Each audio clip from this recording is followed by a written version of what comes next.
Hey, welcome to Real Talk episode 162. I'm Todd, this is AJ, and we're back. Hello, folks. Happy Easter. Hey, happy Easter.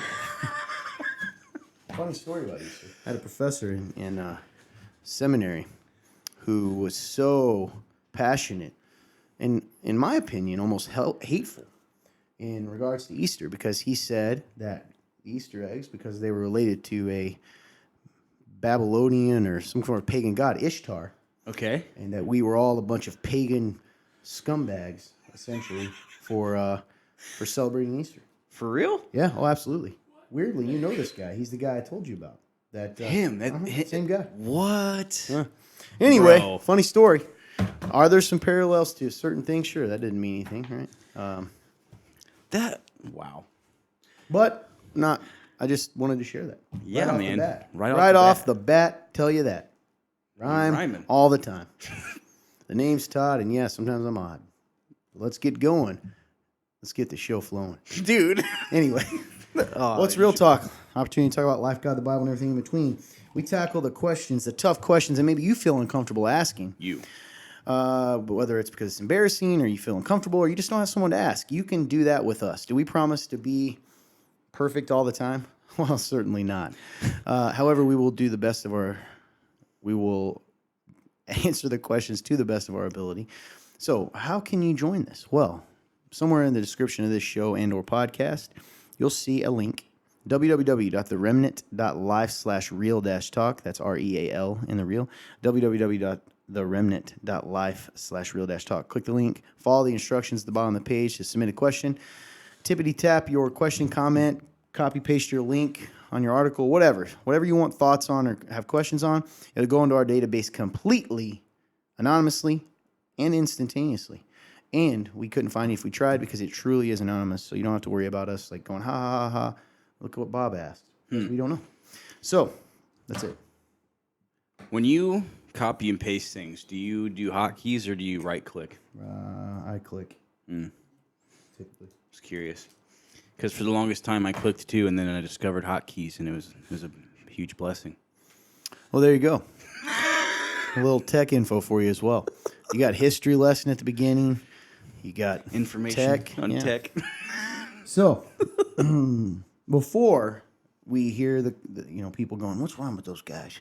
They seem down." We are a little down, man. It's one of the big topics we're going to talk about today. If you're listening, is we're going to talk about what happened in Hillsong, and for lack of a better word, the scandal that's come out regarding Hillsong, the church, the massive church that has blessed a lot of people with a lot of. Primarily, people probably know them for the worship songs. Yeah. That's blessed a lot of people. And, as we read that, we are human beings, and it's heartbreaking. It's heartbreaking to see, the effects of that. So I think we were talking about this before the show came on, that it kind of probably brought our mood down a little bit. Yeah, man. Because when it comes to articles, we do prepare. Like, we want to do the best we can, so we've read the details, and it's heavy stuff. It is heavy. I agree. And, we both feel this way, and even AJ, I was like, "Hey man, why are you mopey?" And I was somber myself, and he goes, "I guess I just want to make sure that we, that I'm honoring it the right way." And we prayed for that. I feel the same way. So that's what you're noticing. So don't think we're sad. We're just somber. We're still here to amuse you. Joyfully sad. So's big voice. I'm still here, and I agree with the men. Little voice is here as well. Rat voice. I'm just kidding. Sound like a bat or something. Anyway, that was. I don't think I've ever made that noise in my life. That was exciting. Yeah. Anyways, that's it. So typically we catch up on the day, a week. For those that care, want to know. For those that care. Anything going on in your life you want to talk about? If not, we move right on, man. I think it's just been a continuation for what I talked about last week on last week's episode. I just Cheers to you. Hey, I don't know, man. It's just kind of a lot of the same. Like, what does it look like to really, pursue Christ? Am I doing what I'm doing? Am I doing what I'm supposed to do every day? So here's the thing. I'm going to cut you off real quick because I do want to make sure we're showing people.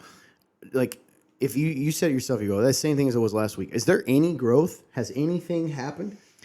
I will Do you say, feel like you've taken any steps in this so people don't think we just talk the talk but don't walk the walk? I would say that I've taken small steps. What are they? So like, I feel like I've been a little more joyful. Like I feel like I've been a little more in the moment. I Okay. feel like, Sure. you know, I haven't let like circumstances. I haven't let like, you know, the quote to do, you know, like overwhelm me and take me out of moments that I need to be present in. I did have like a cool little moment last night where like it's funny because like you forget how powerful worship can be. Like I went around like walked last night and like just listened to worship music and I was like, man, it's really like I wish I'd do this more. Like I should do this more because it just really does change like your head. It changes like your thought life. It changes all that, man. So like I don't know, it really turned like my night. Like So are you going to do it more? absolutely, yes. Like, How are you going to do it more? just real like I just need to make that time, like be intentional. When's with the time? I would say particularly like in moments where like say I'm alone. Like say if I'm by myself, like that's a good time to like put that Is that stuff intentional though? Is that intentional time? Because you said I should go walk and do that more. Are you being intentional or just kind of letting it happen? If it happens. Because what happens if it doesn't happen? What happens if there's a day you're not alone by like chance? That's a good point. I would say I don't know. It's a good question. I would say Couldn't that you just pick a time? yeah, I could. Because do you like? Here's the thing, man. I'm not necessarily sure one of your strong suits is just like, hey, I'm just gonna go with the flow. That's and, true. and it'll happen. He's very know what I right. mean? Yes, because if I if I tend to try to take a lax approach, it tends to not happen. So it's a good call. I mean, you were really intentional. You said, hey, I need to do this more, and I'm just like, okay, so when are you gonna do it more? Why are you so weird about picking a time? Are you like?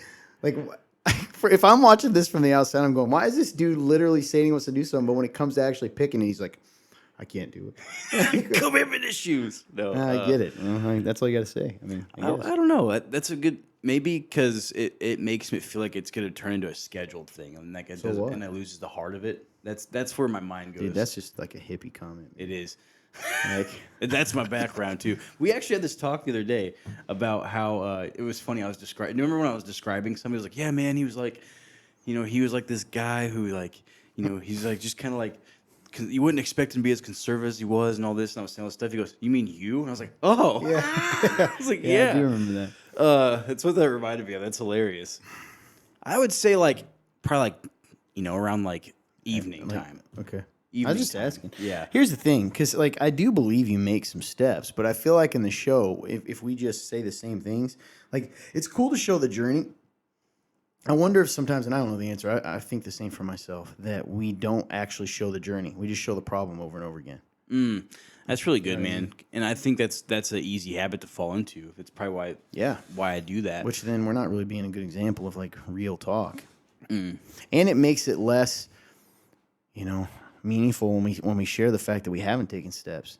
Because weirdly, this show is kind of almost a weird accountability thing. Because we say stuff and then we've got to do, like, did we do it? That is true, dude. That's part of the sharing of the life. It's Yeah. interesting because because then a lot of people know about, hey, he's trying to do this thing. You know what's interesting though?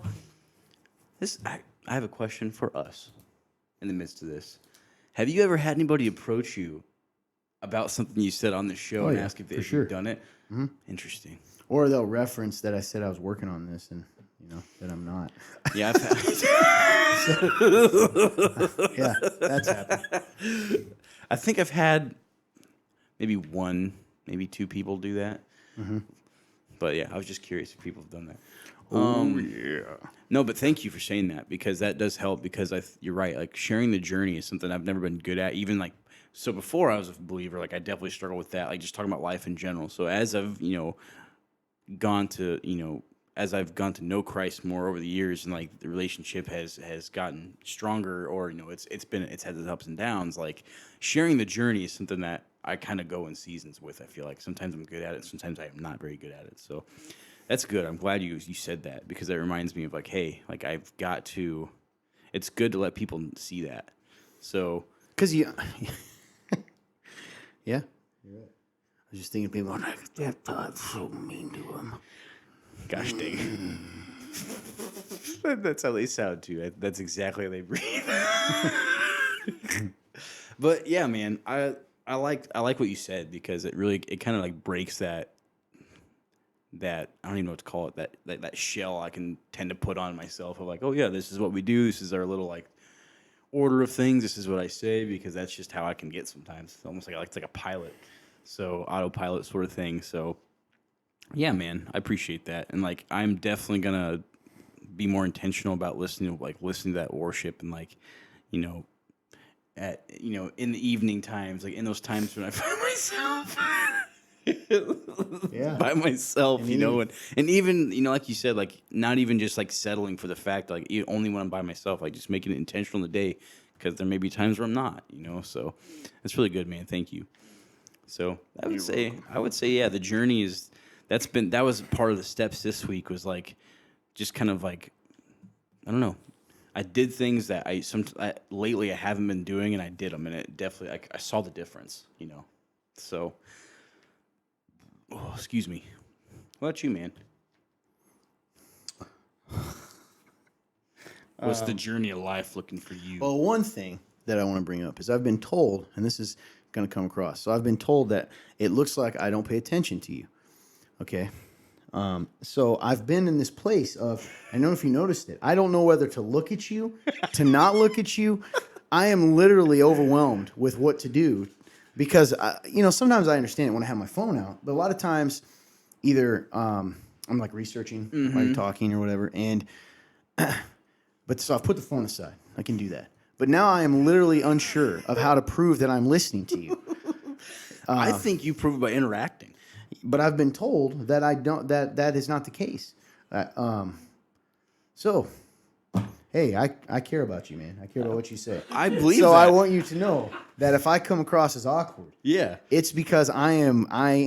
Because I'm trying to figure out how to like do this. You know what's funny though is like this just proves, dude, y'all are lame sometimes talking to you, like.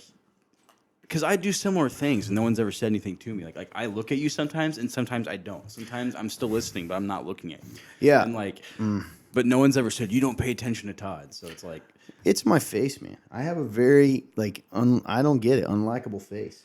When it comes to like, I don't mean even like who's ugly, though that could be true. What I mean is, I just mean like in general, and I think. Yeah, I know. I really do. I think that's part of it. And you have a very lovable, hey, let me hug that guy, which is a great quality to have. I used to have it. I don't even know what bitterness just sucked me dry. I don't know. I don't know what that is though. Like I can't Listen, man. Some people are huggable. I think you're huggable. All right. Yeah. So. Anyway, I mean that genuinely. And listen, I get why when I'm looking at my phone, I've said this on camera before on the show that hey, I literally look like I'm not listening to a word you say. Okay? I do remember that. And I get that. It's just I was specifically like, oh well, I wasn't looking at my phone as much. Like, well, you still don't look like you're paying attention. I'm like, I don't know how to pay attention. I'm listening. You just need to look at the camera sometimes, be like, I'm listening. Yeah. So I am sorry if I've come across that way to you guys out there. And have there been times I probably missed stuff? Sure. But, I do care. Anyway, so. I do care. How am I doing? Yeah. I'll talk about it a little bit later in the article. Reading this article has been tough for me, man, because, I've talked about this and hinted at it, and this is probably as transparent as I can be. So I have sinned in my life multiple times, but I had a big sin, moral failing 9 years ago, which is crazy to think about. And kind of like a public and not anything I'm going to go to jail for, so don't freak out. People are like, it's nothing like that. But because of that, and the reason I don't talk more in detail is I've been told not to, advised not to by church leadership and stuff. And despite what people think, I submit to that. Yeah. Because listen, Todd, even if it's not from a good place, I'm like, I will freaking tell you everything just to prove, that I don't care or that God is big. But because of that. And it touches on nerves, man, of the damage that's done when we make mistakes, and also, I I don't know, man. It's just a somber thing, and this article has really made me somber and made me kind of like, man, kind of taking me back to, not that the situation's the same. So don't. That's what stinks about not giving details. It's not the exact same, but the feeling of like, man, because I heard. I guess this is what I'm putting. I hurt for everyone. I hurt for the people that the church that gets hurt. I hurt for the people that have sinned. I hurt for the people that have been sinned against. It just, the whole thing is just, it sucks, and it stinks. Right. And but also I think some of it is a great opportunity to have a real talk about what the church is and what Christianity really is, and some uncomfortable truths that we have to wrestle with as believers. Because what does forgiveness look like? What does restoration look like? What does hope look like? What does coming beside someone, not just in the moments when they've been sinned against, but coming beside someone when they've sinned? And what does that stuff look like? You know what I mean? Yeah, man. So I think that's been kind of on my heart today. I don't want to sound like a broken record either. But, I've said this before. We're on a journey, man. We're all on a journey, and I'm on a journey too. And this last year, I've talked about it a lot. It's been a crazy year for me, man. And a year where I'm trying to figure out, like, having to. I hate those moments when God opens your eye. I mean, I love them, but the moments when God opens your eyes to like long-term things you've fallen into, maybe. So, for instance, you think you're doing something right. So me trying to be what I think people want me to be ends up making me a monster, because I'm not very good at being what people want me to be, right? So let's take pastor role. I'm not very good at being what people think a pastor should be. And I'm not talking biblically even, though I'm not great at that either always. By the way, there's no biblical definition of that. It would be an overseer, which is closest. But it's that idea of like, isn't that interesting? So like some of the qualities that people expect, let's say in a pastor, those are great qualities. And you know this, you two know this more than anyone. People don't believe me. I want to be those things. Like, yeah. I mean, I would if I could. I admire some of them. Oh, absolutely. Some of them I wouldn't. Yeah, you've definitely expressed that. Yeah, but I've got to accept that's not who I am. And we're not talking about sin issues, all right? We're talking about just, because when you think of a pastor, what do you think of? If you think of, and you've been in Christianity, okay, I'll use Clint's been in Christianity longer. Mm-hmm. Yeah, he just did this big smile. What are some words, like not even negative words, what comes to your mind when you think of a pastor? The way you were kind of raised to think. Like the jovial, hey there type guy, like always kind of the glad hander, like the hey, always this strange, like almost caricature of like super joyful and Well, that's a great example. Which isn't bad, but no, it's great. The other side of it is like they're not transparent. Yeah. They're not normally around you a lot. Like they're there, but they're not there. Yeah, and to be clear, we're talking about the stereotype, right? I mean, those are real. Stereotypes are real. They're above everybody. Yeah, and yeah, thanks, man. No sin. So so positive and negative. So the positive ones are like, man, I've met some guys that, gosh darn it, dude, they're just such amazing servants. Like, I'm thinking of a pastor in particular. He used to watch the show. He probably doesn't know. I don't really want to say his name, even though it's good stuff. I'll call him Jordan. It's not his name. Okay. But you know what I'm talking about? Yep. So this pastor Jordan guy, older than me, and I love his heart, man. He's a guy that goes and like takes people to get groceries, and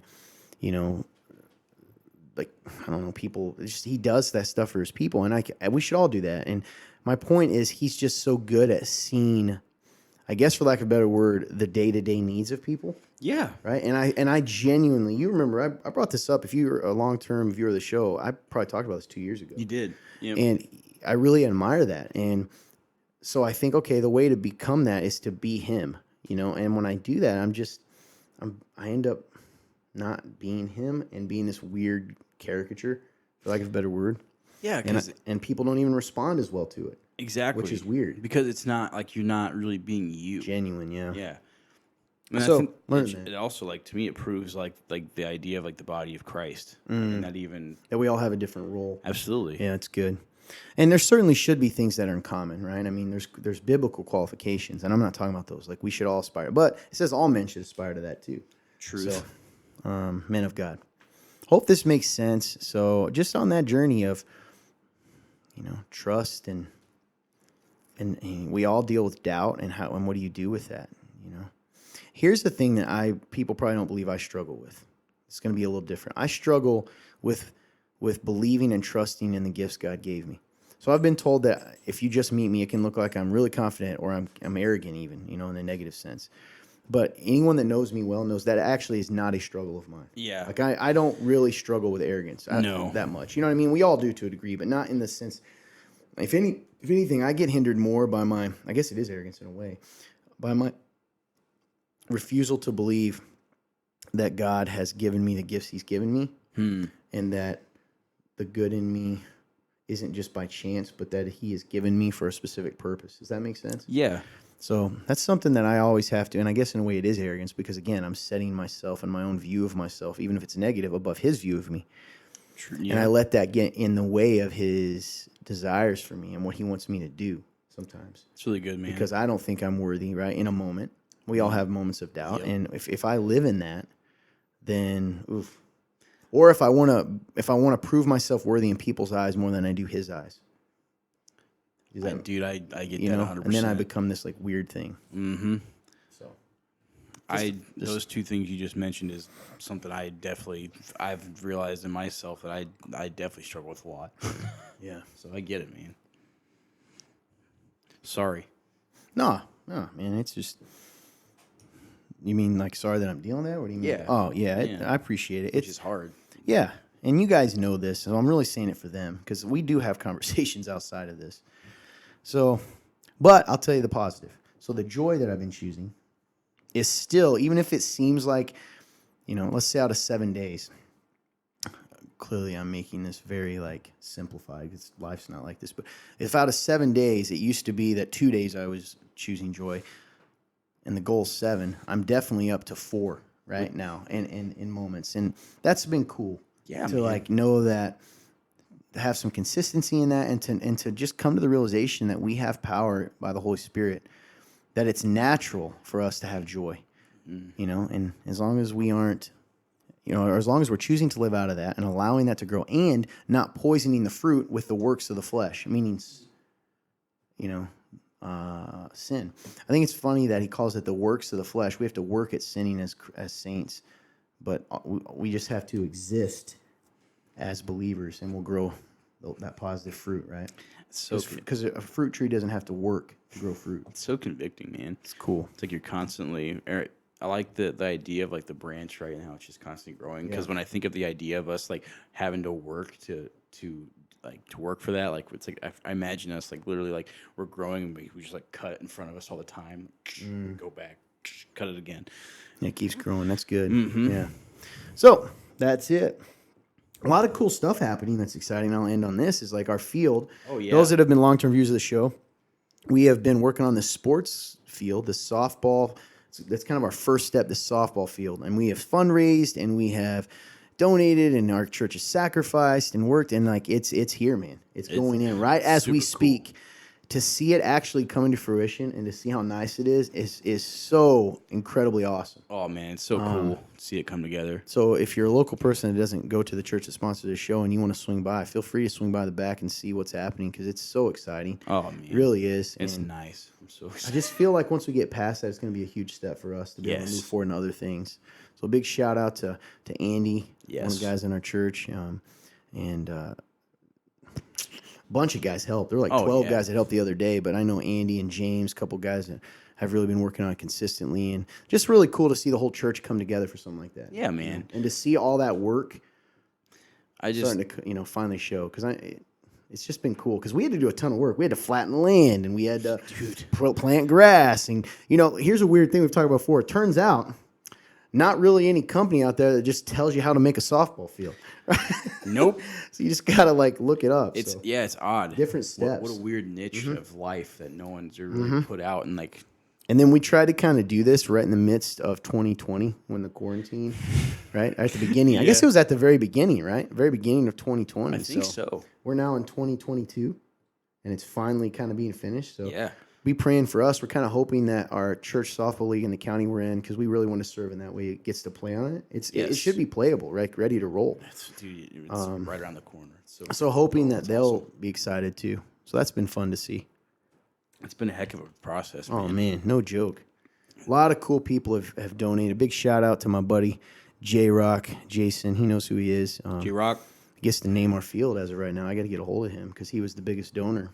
And he doesn't even live in the state right now. Lives in Denver, Colorado.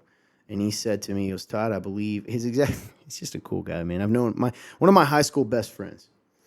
Got a hold of him. He's the successful guy. He's killing it in the business game. Always has been.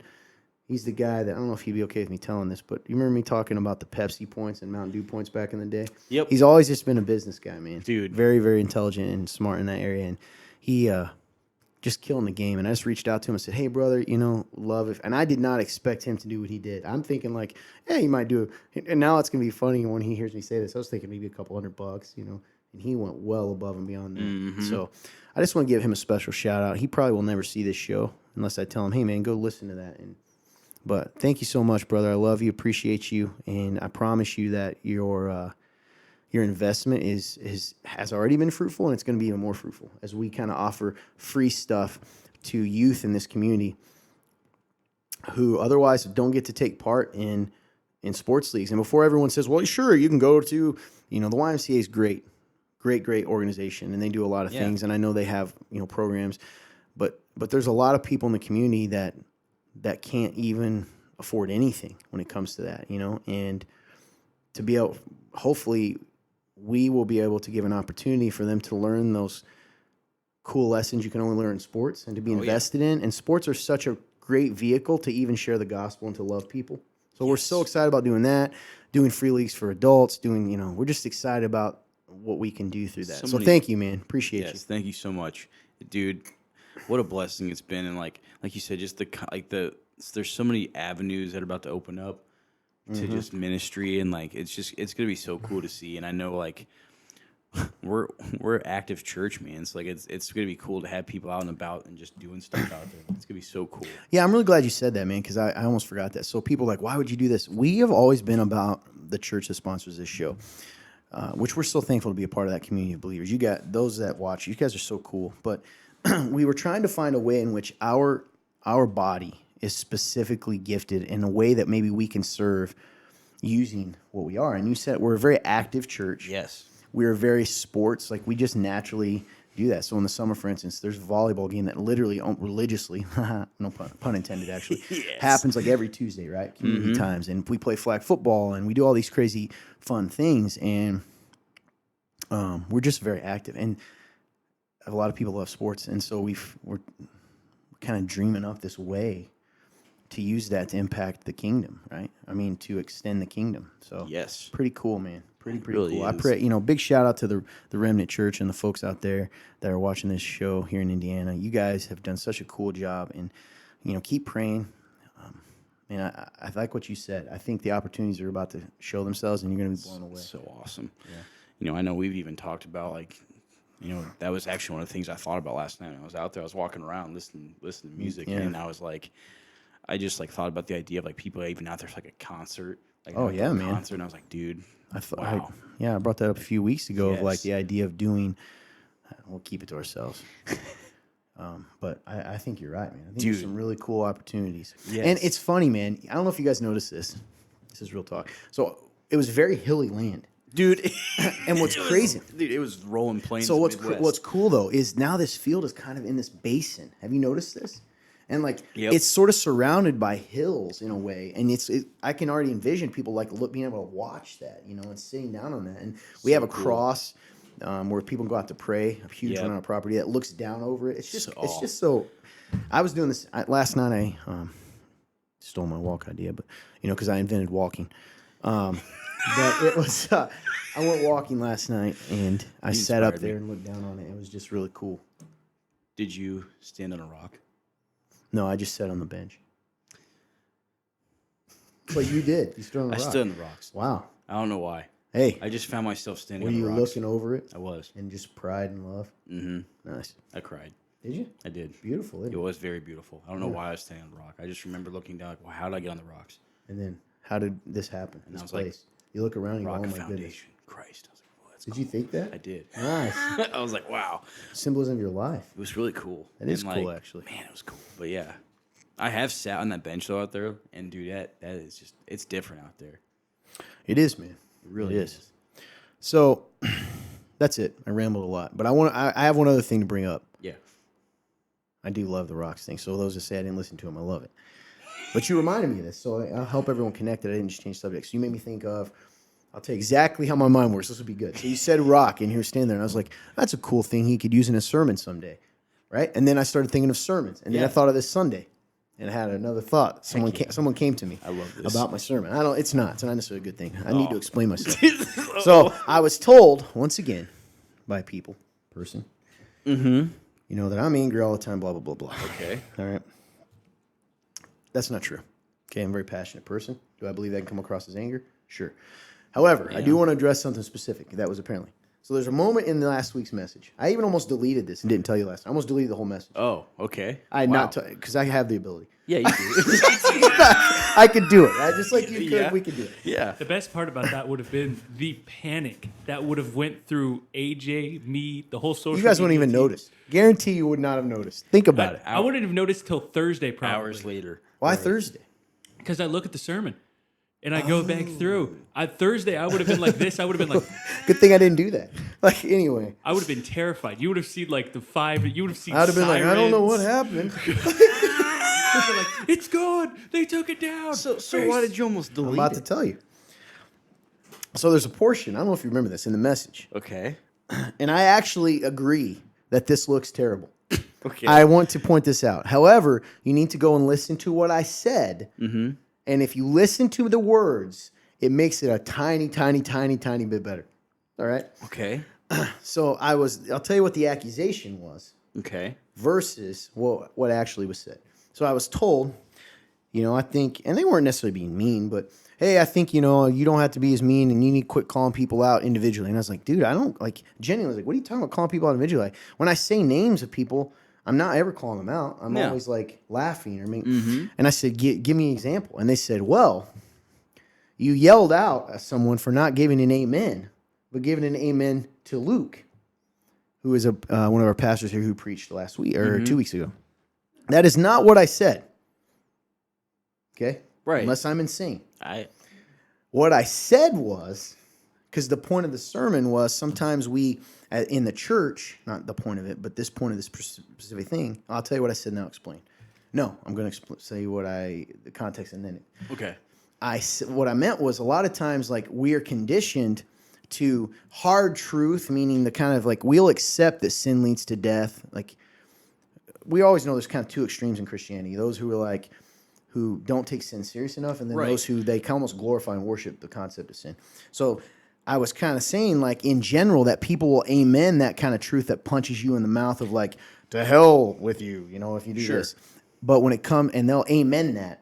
But when it comes to messages of grace and truth, we're so afraid that we're diluting the gospel that we aren't as passionate about that. So we won't. I get you. Right? And if you go listen, that is what I said. However, so I was like, listen, you'll amen this, but it wasn't even about that guy's message. Right. In fact, I don't even think I said that guy's name. I think I said it earlier making a joke about how, because I always, make fun of how handsome and muscular Luke is. And by make fun of, I mean just love. You get what I'm saying? But in all seriousness, so those out there, all that to say, if from the remnant church that may have watched the sermon, don't let your mind fool you into believing that I randomly called out a guy who happens to amen loudly because I did yell, amen. It wasn't, I get it. Circumstantial evidence, this has been a theme on Real Talk, would point to that I was talking to him, but I wasn't. My point was bigger and was like about culture. Yeah. I think I remember this. Did you, so it came off like I called that dude out? No. Did it come out of the way to you? Do you remember this moment when okay. I remember this time. Yeah, I remember the exact moment. But so I genuinely am sorry if it felt like to that guy, and I mean this seriously, even though I'm kind of joking. I did not mean it that way. Yeah. If you listen, and I wanted to address that. No, I think it's cool that you do, man. Yeah. Because So sorry. Go ahead, Fun Turn. What were you Oh, saying? yeah, no, it didn't come off that way at all. I actually laughed because I was like, he has a point. Like they will amen all this stuff, but when it comes to this, they won't at all. Right. Because I was like, that makes sense. I'm going to bust this open real quick. I'm sorry if that was loud. Yeah, I don't think there was anything wrong with that. I actually was like, oh, yeah, that makes sense. Oh, yeah. Yeah. Dude, I didn't think that came off as... I don't think that came off as you just like directly calling somebody out at all. I think I understood the overarching point of what you were trying to say, and I thought it was good. If anything, dude, I think those are the times, man, where I think you were like, this is where like you being special comes in, because you have a great way of pulling people back in. You know, I think you're well aware of the goldfish effect, and you are good at pulling people back in.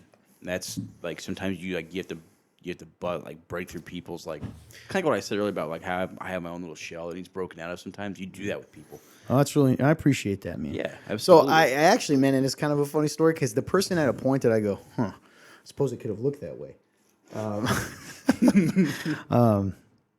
But it was pretty funny. And also like, I didn't mean it that way. If Yeah. that guy's, because the guy she claims I'm saying that to is one of our best viewers of this show. One of our biggest absolutely. fans, and I was not doing that. I would never do that because I love that guy. Oh yeah. So interesting week. Definitely dealing with a lot of attacks, man, on my identity lately. I will say that. You know, of like, and maybe that encourages some of you out there, I guess, in a weird way.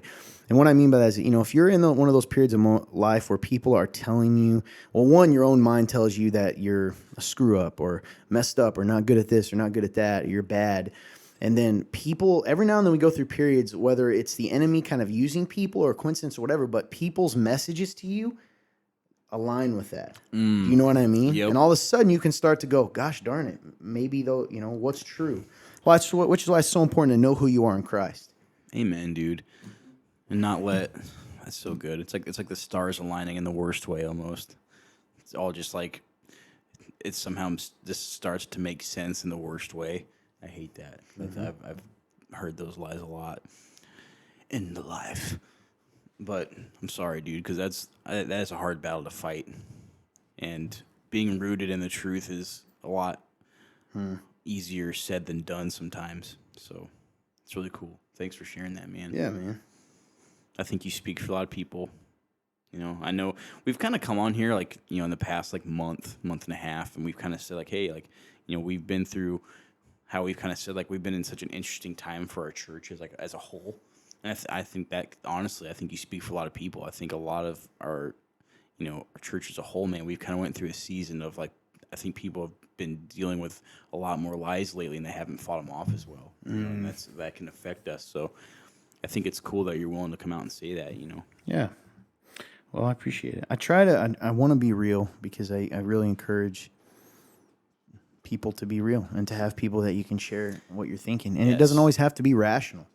Sometimes those are the times you need to talk the most, is when your thoughts are irrational. Sometimes we think because you know they're irrational, that means you shouldn't talk about them, but that's not true. That doesn't make them go away just because you know they're irrational. That's good, man. It doesn't exactly doesn't take them away, and like you keeping it in a way is like almost like the enemy still has a hold on you. And I have that's so good, man. And I have a thought too. I've noticed, I think when people are unwilling to talk with others about it, they're also unwilling to talk with God. I really do. I think they don't think about praying and discussing it and asking for God's help, you know, to navigate those thoughts, because they think it's wrong, that they're so focused on it being irrational wrong, they're even having those thoughts. Man. Does that make sense? So we get this, and think about this. This is where it gets creepy. Would God ever want you to not talk to him ever? So then who's that idea coming from? That's the enemy, man. Yeah, man. And our own, fleshly insecurities at times. It's good. Cool. Nice. Well, I'll tell you this. Now we get to ask Fun Turn how he's doing. So Fun Turn, how are you doing? Well, I would say my life has been very interesting the last few days. Had a men's group, and where Todd shared some stuff, and it was really good. And it got me thinking. And I am definitely like this weird version of like a hider, but also like I justify it in my own mind, like, hey, I can take care of this on my own. So I guess I'm not telling you everything. There's been a sadness probably inside of me for a long time, and I just don't talk about it, and then I don't want to deal with it either. So like, because it feels weak and because of all those things, it doesn't feel like I should feel that way, or I don't want to burden somebody. That's what I tell myself. So I'm going to take care of this on my own, but it never really fully gets like, I'm definitely joyful and I'm happy. All those things are real. All those things are real, but I do definitely have, there's this sadness that's always been there, at least for a while.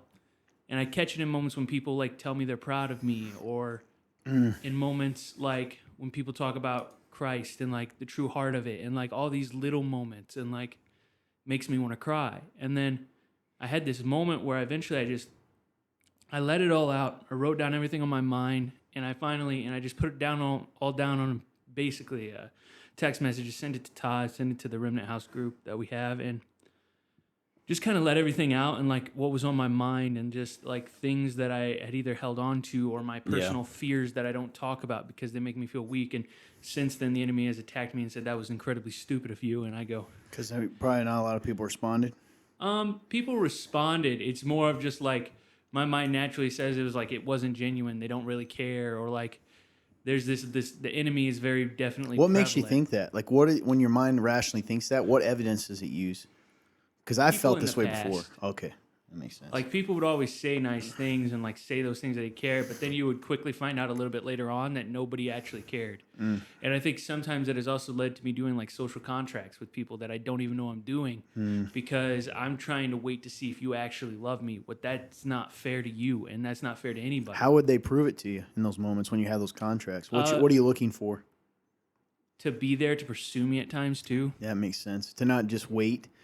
Yeah, that's really good, man. And something for me, feel convicted about. Me too. I think that also comes from my childhood, because like I've had a lot of interesting things. Wild at Heart has been a really good book for me, and like I've got to look at a few of those things, which is also, I think it has woken up my heart a little bit. And even the way you talked last it was Sunday night, like it was almost like it's a glimpse, and I'm not fully back here yet, but there is a passionate side of me that recognized something that is making me sad, where like I've become a part of Christian culture in a sense, air quotes, and I've been indoctrinated, and it was this thing that I hated and I truly disliked. I remember, I tell a story all the time. Ron Grimeau is a very great guy, and I remember talking to him about it, and like very wise man talking to me about all this stuff, and then kind of pointing out like, hey, no, it's not this, and like trying to like, hey, you can be upset about this, but don't be careful not to become it, and then also be careful not to be absorbed by it. Like that's not where you should be, or like don't judge them or else you'll become that. And I've become that, and I hate that. And then I've kind of got back to the thing that I hide from myself and like other people is like, I don't know, like I wasn't a very, like I was social, but I wasn't social. So I didn't have a lot of friends growing up, and I wasn't allowed out of the house very often. And because of that, I don't fully understand Christian culture. I never have. Even when I started going to church, like I was like, why aren't we just loving like Jesus? Like genuinely. And like, this is what brought me here. Like, I know Jesus would do this. Like this, like I was very passionate about that idea. Like if you got me going, I would be going. And like, I've come back to that idea where I'm like, I just don't get this Christian culture. And in fact, at times it makes me angry. And then there's the other side of it is like there's a passion in there, but there's also the part of me that's like I've become this idea of like almost a paper Christian, and then just looking at my whole life of like it's the idea of I'm gonna smile, glad hand, and try and say all the right things. I want to say all the right things, not necessarily even so you like me, not even like so I'm right. I'm going to say all these nice things, say all these things, not even things that I don't believe either. But I'm going to present them in a way that's like, hey, yeah, like I'm this savant at times, which doesn't come off that way at all, ever, for me especially. But like it's that idea, or like I'll say all these things and like at times, or I'll be like, I'll just nod at things and I'll be like, yeah, I completely understand that. Like typically in big groups, that's what'll happen. I'll just nod and I'll be like, yeah, I understand that. When really in my mind, I'm going, why didn't you just do this? Like, why didn't you just go talk to the person or do this? Like, it doesn't make any sense. So like this, it's almost like I've hid what I actually think rather than actually talking about it and like living out of it, because there is a passion there. And I've also wondered if that's why like sometimes like the passion comes and goes, because I keep shoving it back down because I'm like, oh, well, you can't be like that. Then everybody will try to get rid of you, or they'll then it won't like you, and then you don't want that because you've been alone, so you don't want to be alone.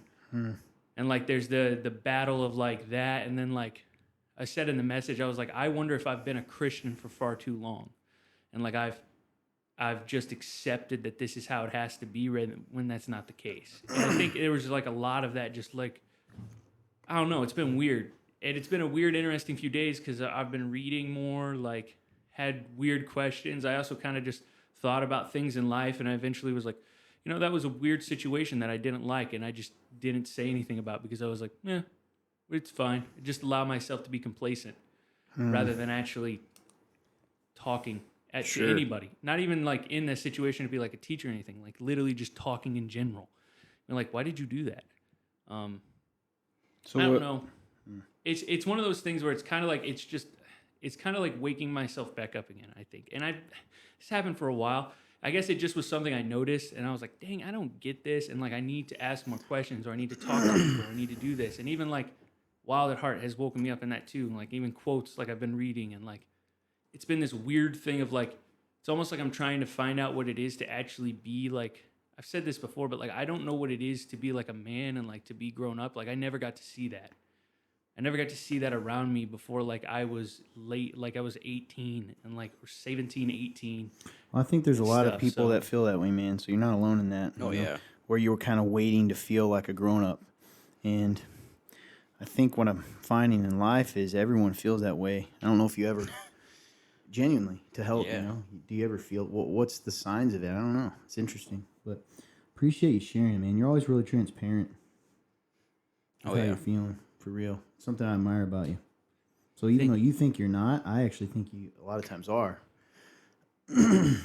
Sometimes it's I think I try to be because I want to actually see people actually do that because that's what we're supposed to do. Like, Sure, I get and that. I'm not always the best about it, but like, the truth is that's how we're supposed to be. Like, it doesn't do any good to hide it. Like, and I think I've had to learn that the hard way these last few weeks. And like, if you're gonna hide it, you're just gonna, like, you can't lie to yourself and do this on your own. That's why he told you to go to people and talk to people. We're not meant to fight our battles alone, and we're supposed to love on one another. I guess it brought me back to how I came to know Christ and like the moments of like I saw how his people loved and I saw how he loved, and then I was like, man, that's what I want. Like I want to be loved like that. Yep. I want to love like that. Like I want. This is awesome. And then later on, there was even more stuff that I learned, and I guess it is interesting, and thank you for saying that because I don't feel like I'm being transparent. In fact, I don't give myself the time of day ever because I am very hard on myself. But Well, I'll tell you this, man. Weirdly enough, and a good segue is the doubt of not thinking you are, and doubting who you are, and doubting like whether you do it right, even though you say. It kind of goes with our first question here. Yep. Weirdly enough, almost was like, you didn't write this, did you? no, not at all. It's okay if you did. It's so, and that's listen, man. Don't focus on the times you don't do it. Just keep focusing on the times that you do and multiplying those. You know what I mean? As far as being real. It's good. Just my thoughts on it. We love you, dude, and I see love it. you, I man. do see it. You know, Thank you. the stuff you're growing in, and I am proud of you. So, I mean that. Even today, just the stuff you did on the show notes and stuff, you did such a great job. Great job. Moving into that, since you did such a great job on these show notes, and time to move into the questions you have. Number one, we're ready to move on to our anonymous questions, AJ. Anon questions. Let's go. Hey, Nana. Number one. Anonymous questions. Here they are. Do you think the all-man part of Jesus had doubts about who he was? Do you think he ever doubted the Father would come through? Deep question. I mean, yes, Christ was fully man, so I'm sure he had doubts. That's what's interesting about, like emotion and feelings. Like a lot of the time, I think we tend to think that because, we have sin in us, like it's hard for us to fathom that Christ was fully God, fully man, so he felt exactly what we feel, but he just didn't act on it. He didn't live in it like we do. So yeah, 100%, I think he had doubts of who he was. And I think, I'm sure he probably had moments of, yes, doubting whether or not the Father was going to come through. But, like, the beautiful thing about Jesus, when he says this is, like, like, your will be done. Like, I don't want to do this, but your will be done. And it's beautiful, man. Because, like, at that point, he's no longer relying on how he feels, like, at all. And that's something that we have such a hard time understanding because we are so we're sinful and like we are so caught up in our feelings so often. So, yeah, I definitely think he did, 100%. In the Garden of Gethsemane, I think that's how it's pronounced. He did. He even, that's why he prayed all that. He was sweating blood. Like he was, like Todd talked about it in the sermon last week, even briefly. Like he was worried. He was afraid. He didn't he wanted another way, but yet he still did that. And I think there's so much to learn about that. And even in my own life, like he can handle your doubts. In fact, he wants you to come to him with them because he wants to talk to his son or his daughter. He wants to speak with you and be like, hey, no, that's a doubt. I am real and I love you. And I know it doesn't seem like that, or this doesn't seem like the right way, but trust me, it is. And he wants you to come to him with those doubts. And I think we see that a lot in Jesus. And then the acceptance of Jesus at the end of the day with what you said, like, your will be done. And like the get up, set his stone like a flint and go. Like we forget that God promises us so much, and then we don't trust him that he's going to come through because of earthly stuff and things like that. But he is going to come through, and he loves us. And one of the most comforting verses, not top 10 for me, is the verse. It's just very simply, he cannot lie.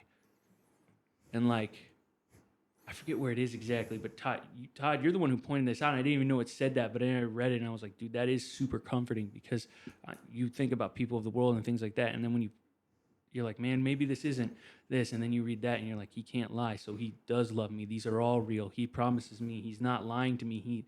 These are all these things he does promise me. And good.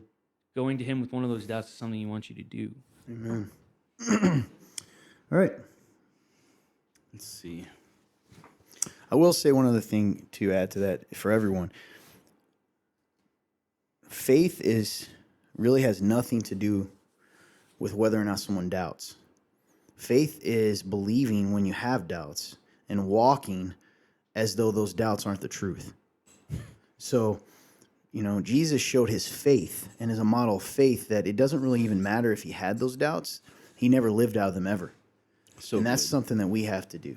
Is that we can take comfort in, is stop worrying so much about that. Am I wrong because I have doubts or worries, or maybe even doubt God? You're going to learn that when you act out of your faith, he will show himself faithful time and time again.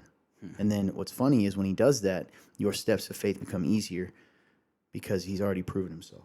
And that's what he does. And he's already proven himself in your life up to this point. And that's something to remember too. It's really good, man. Anyway, you're up, buddy. Next question. From a Christian standpoint, how do you guys view men being paid more over women? Very weird train of thought, but I was sitting in my bathroom staring at my fish and how I always refer to them as men and how men are superior in a Christian standpoint because God created men first and women came from man making men leaders. Then I thought about, how does a Christian view underpaid women? And do you think it is a real thing and women should be paid equal?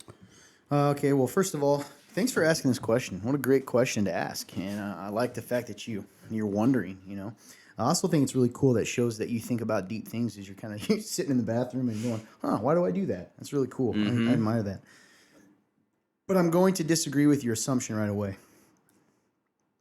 The census says, and how men are superior in a Christian standpoint. I don't believe that the Bible teaches that men are superior. I believe that the Bible teaches that men and women are different, but equal.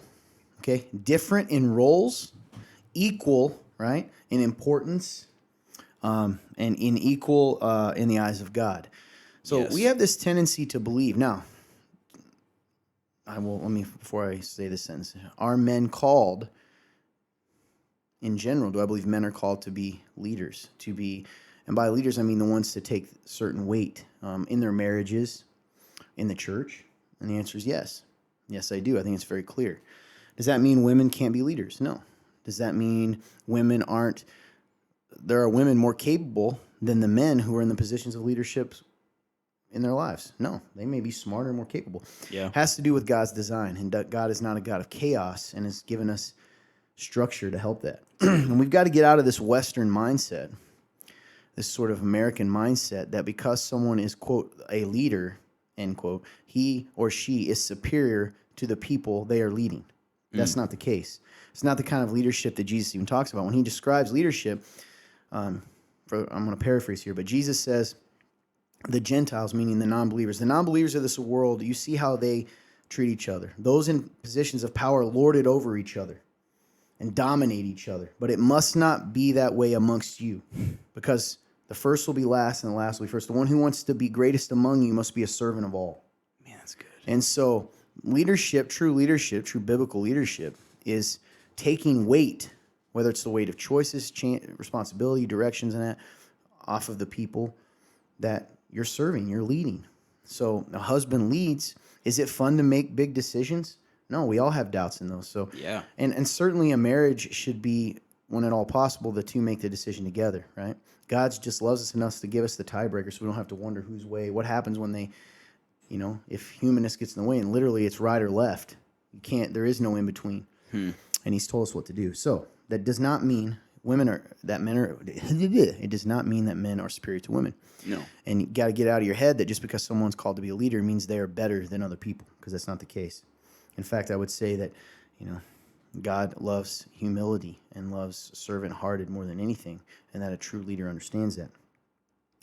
Now, that being said, let's move on to the idea of Christian being underpaying women. Do I think it's a real thing, and should women be paid equal? Sure, I believe women should be paid equal for equal work. Absolutely. Okay? That's easy. I don't think anyone who's rational would disagree with that. No. Do I believe that it's a real thing that women are underpaid, that there's a wage gap? I do not. And I believe that's been debunked. And I know I say that knowing I'm going to upset some people. But, AJ, fun turn. I have come prepared with my evidence. You have. So I've got 3 articles here, and I'll touch base on them to I'm kind excited. of show, and some statistics to kind of point out what I'm trying to say here. So the first one, excuse me, comes from the Suffolk, Suffolk, S-U-F-F-O-L-K, the Suffolk Journal, Suffolk, that's it, the Suffolk Journal, and the article is by Raina Cason. It's it's R-A-Y-N-A-C-A-S-O-N, and it's from the February 26th of 2020 edition of the Suffolk Journal, and the article's name is, quote, "The Gender Wage Gap is a Myth." So it's interesting that this is written by a woman. Yeah. So the whole idea is, and if you look this up, they'll say it's still true. At the time, according to Forbes, she says, using the statistic, and this is quote, using the statistic that women make 78 cents on the dollar, they now say it's 82 cents on the dollar, so it's getting, quote, better. On the dollar's evidence of rampant discrimination has been debunked over and over again. This is she's quoting Forbes magazine. The statistic doesn't take into account a lot of choices that women and men make, education, years of experience, and hours worked that influence earnings. So the gender wage gap can be seen as a result of arbitrary decisions rather than discriminatory practices.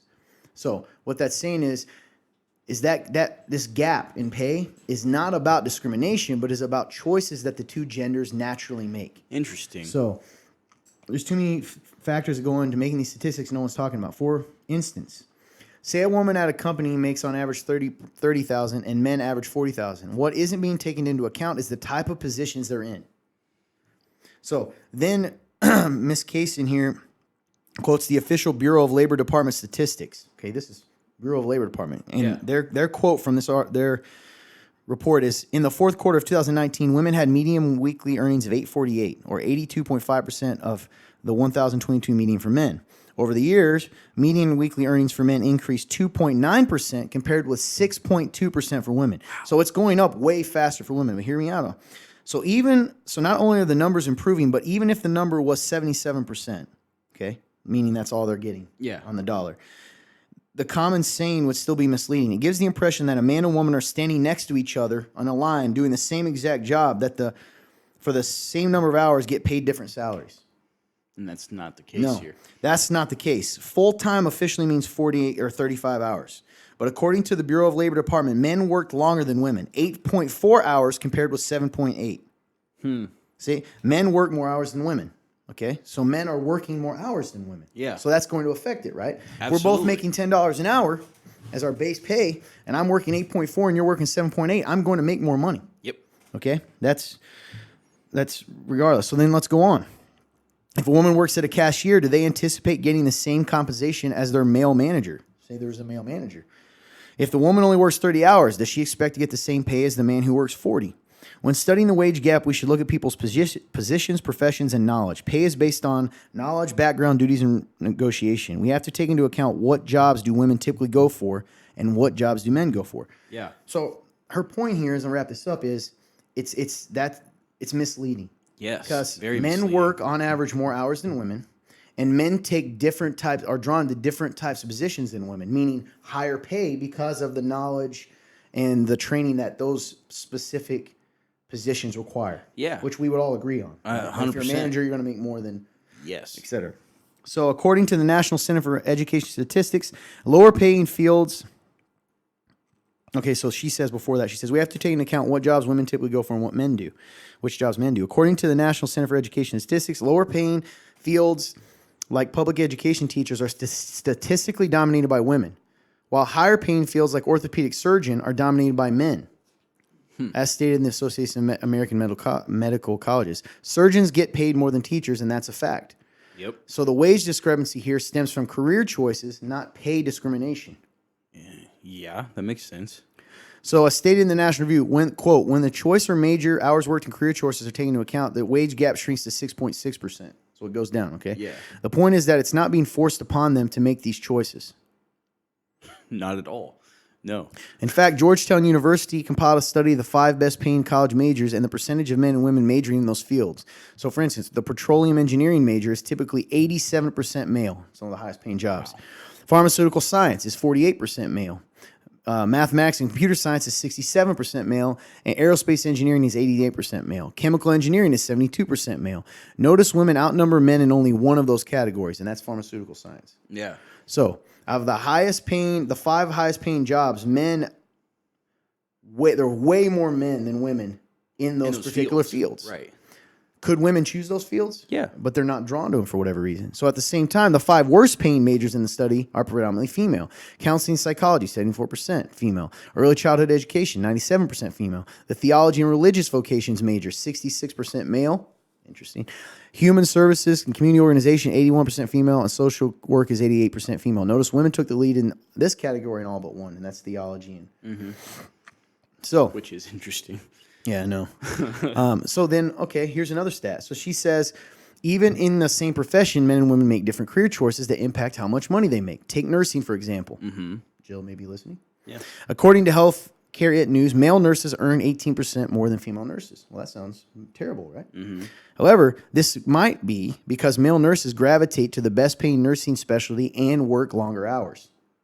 Because males tend to work longer hours. Remember, they already did those statistics. If you find yourself thinking, why is there a wage gap at all? It's impossible to know for sure. There are so many different people working for many companies who lead so many different lives. With many variables, it will be impossible to know for sure. However, the gender wage gap isn't sexist. It's common sense. Meaning, if men are going to work more hours and take higher paying jobs, they're going to make more money. Absolutely. All right. Moving on to the article, quote, "The gender gap is a complete myth." This is from CBS News from April 17, 2011. And actually, I was wrong. So the Suffolk Journal one was February 26th of 2020. Okay. Not 2011, sorry. Yep. So that journal I just read was February 26, 2020. CBS News, "The Gender Gap is a Complete Myth" by Steve Toback from April 2011. Okay. Says, and he quotes best-selling author Marty Nemko, "The data is clear for the same work. Men and women are paid roughly the same. The media needs to look beyond the claims of feminist organizations." On this radio show, Nemko, the author, clearly and forcefully debunked the ultimate myth that women make less than men by explaining why, when you compare apples to apples, it simply isn't true.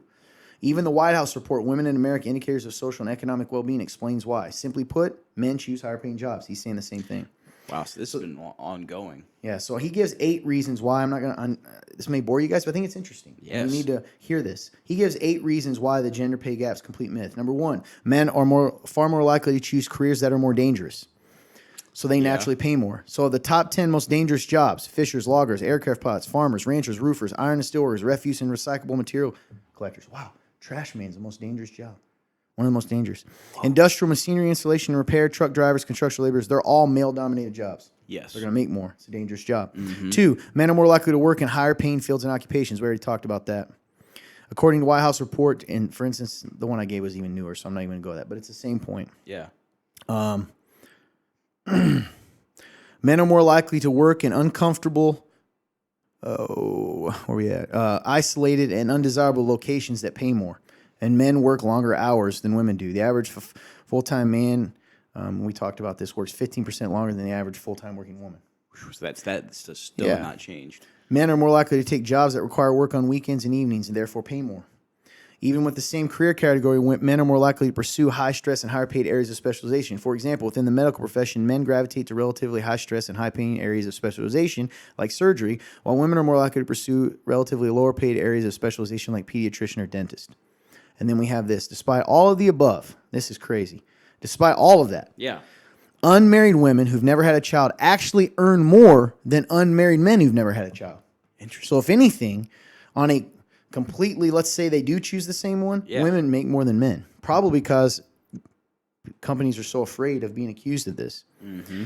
And then it talks about women business owners make less than half of what male business owners make. Well, that seems unfair on top, right? Mm-hmm. However, it's the form of business. Since they have no boss, means it can't be discrimination. The reason for this disparity, according to a Rochester Institute of Technology study, is that money is the primary motivator for 76% of men versus only 29% of women, even business owners. So women place a higher premium on shorter work weeks, proximity to home, fulfillment, autonomy, and safety, according to NEMCO. So it's hard to argue with NEMCO's position, according to Toback, which simply put is this. When women make the same career choices as men, they earn the same amount as men. And as far as he's concerned, this myth has been officially and completely busted. It's good, man. I love that. And then he goes on to say he was actually a reader sent him a link to another article that says this and this is from an analysis of reasons for the disparity in wages between men and women that was prepared by the U.S. Department of Labor. This study leads to the unambiguous conclusion that differences in composition of men and women are the result of magnitude of factors, blah, blah, blah, and that the raw wage gap should not be used as the basis to justify corrective action. Indeed, there may be nothing to correct. The differences in raw wages may be almost entirely a result of individual choices made by both male and female workers. What it's saying is, just because men are making more than women, you can't say and change society based on that when the reasons they're making them aren't because of discrimination. Whew, man. Makes sense? Yes. And then finally, one more for you. I'll try to speed through this. I'm excited. This one is from, the article is There Is No Male-Female Wage Gap by Carrie Lucas, another woman, from April 2011, from the Wall Street Journal. And it starts with this. A study of single childless urban workers between the ages of 22 and 30 found that women earned 8% more than men. Same thing. People, if anything, it's the other way around in the same situation. So men are more, men are hit harder by recession than women are. So it kind of goes the other way around. A lot of those higher paying fields, such as manufacturing, trucking, are more affected by bad economic conditions than women who are in teaching, healthcare, and all that, right? Because you're going to have teachers. Yeah. So I'm seeing if there's anything different here. She brings up the same thing about work hours. She brings up the choice of occupation, men taking on riskier jobs. And if anything, she ends up essentially saying that when relevant factors are taken into account, comparisons are made between men and women in similar circumstances, such as a 2010 study, single childless urban workers, regardless of gender, between the age of 22 and 30, women make more than men. So, overall, you've kind of been brainwashed to believe that's true, and it's not true. Man, so those are great resources. Yeah. So, absolutely, women should be paid for the same role. And it goes for anyone, right? The people that work more hours should be paid more than the people that don't. Yes. And the people who work in more dangerous or more highly specialized fields are going to make more money regardless. Yeah, man. Now, I'm going to tell you this. I can tell you right now that there's more women than men in college, so it's going to be interesting to see what happens in the next few years if the gap's going to flip even higher. Yeah. To women making more money. I can see that just because, that's a good... Which is... Sorry, was that rambly? I'm just trying to answer the question. All. I do want the college thing is interesting though. Yeah, I wonder why more women are going to college than men. I wonder if that's just because they're pushing for more like trades, right? Well, it's also because think about it. Like, oh my goodness, what's a culture geared towards hatred of men? If men fail, why? And I actually read that. I didn't bring it up in one of the articles. It says men aren't even trying because it's like it's not a level playing field, even in college. Makes sense, actually. Now, should they still? Sure. Oh, absolutely. Yes, I think they should be paid equal. hope that helped at all. But yeah, definitely don't just accept what people are telling you. You got to look at that stuff. That's good stuff. And like I said, you're going to be able to find articles that are going to tell you it's true, but they're not taking all those factors we just said into account. Not at all. So, Nope. you ready for your question, AJ? Let's hear it. The Lakers are not in the playoffs this year. With all the players that went out to get... Let's do that again. The Lakers are not in the playoffs this year. With all the players they went out to get for LeBron, in your opinion, does this hurt his chances of being considered as the GOAT? Greatest of all time. I would say that it doesn't. At this point, I still think he has to win, another championship, maybe even two, to be even still be considered like number one. But the reason why I don't think it does is like we can take like Michael Jordan's career, who is the GOAT, and he had like times where he did not make the playoffs. I believe it was early on in his career. So I would say I don't think that's going to affect that. No. Mm-mm. I utterly disagree. You know this. I believe that it certainly proves his case. He had a ton of talent, and he didn't win. And the fact is, did that happen to Michael Jordan? Did Michael Jordan win? Regardless. He did. Anytime he got there, he won. Did Michael Jordan have a season like this in which he had the talent that LeBron had? I don't think so. No. AJ and I have had for years a battle about... No, I still believe Michael Jordan's the best. You didn't at one point. We used to literally argue about this. I used to play devil's advocate a lot. Anyway. Because I think LeBron is the closest to Michael. Depends on what you call. I've never doubted the fact that LeBron James may be the most talented basketball player that's ever played. That's fair. When you look at just natural athleticism. Yes, and like that's what I call it. Statistics, like. I disagree with that. Again, I mean, I think just physically is what I mean. I'm telling you right now, you want me to tell you the truth, give me Michael, give me LeBron in their prime. Mm-hmm. Okay, leading their teams. Michael beats him. I think you're That's right. what I I think Michael still wins. Now, that's just my opinion.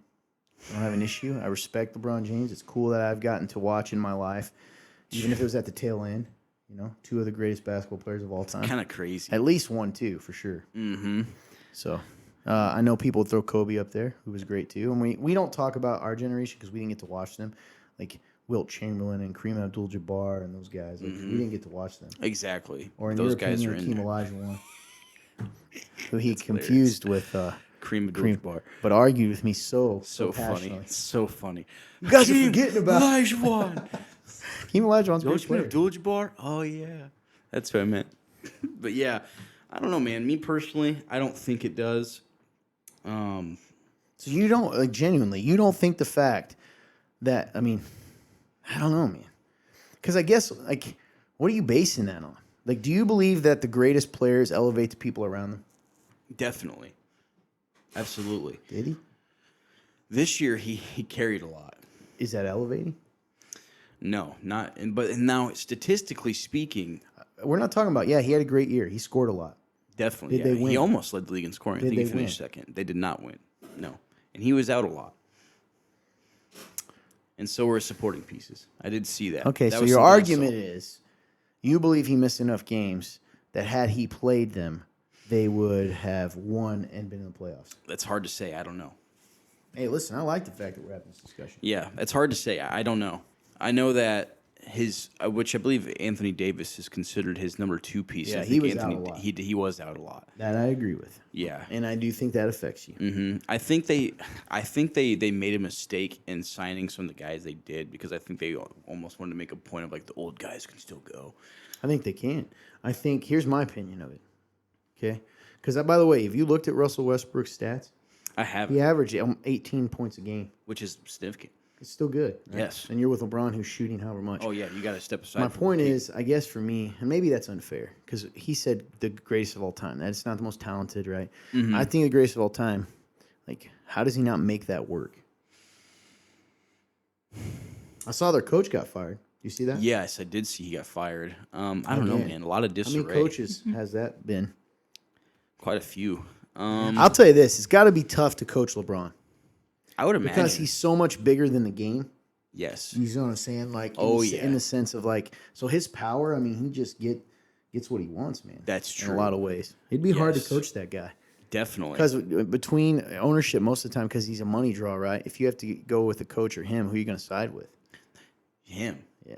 Because, especially at that level, like I think we've talked about this in the past, even in other sports, when it comes to professional sports coaching, it's got to be a weird like thing because these guys are the best of the best. Yep. They know the game, they study the game. Like you think they know what to do. So it's like, it's hard. To me, it's almost like you're more of a mental guy than the game itself. That's what it good. seems like. It Yeah. seems like you're more there for their mental than you are for like teaching them the game. Because at this point, They know the game yes. probably better than you in some ways, depending on the person. Exactly. Yeah. And so like it's interesting how coaching works at the next level, in the professional level. So I don't know, man. Powerful, man. Yeah. I know that Jordan got swept one year when he went to the playoffs early on. So like that's why for me, like when it comes to the GOAT legacy, like him missing the playoffs, it's like, I don't know, man.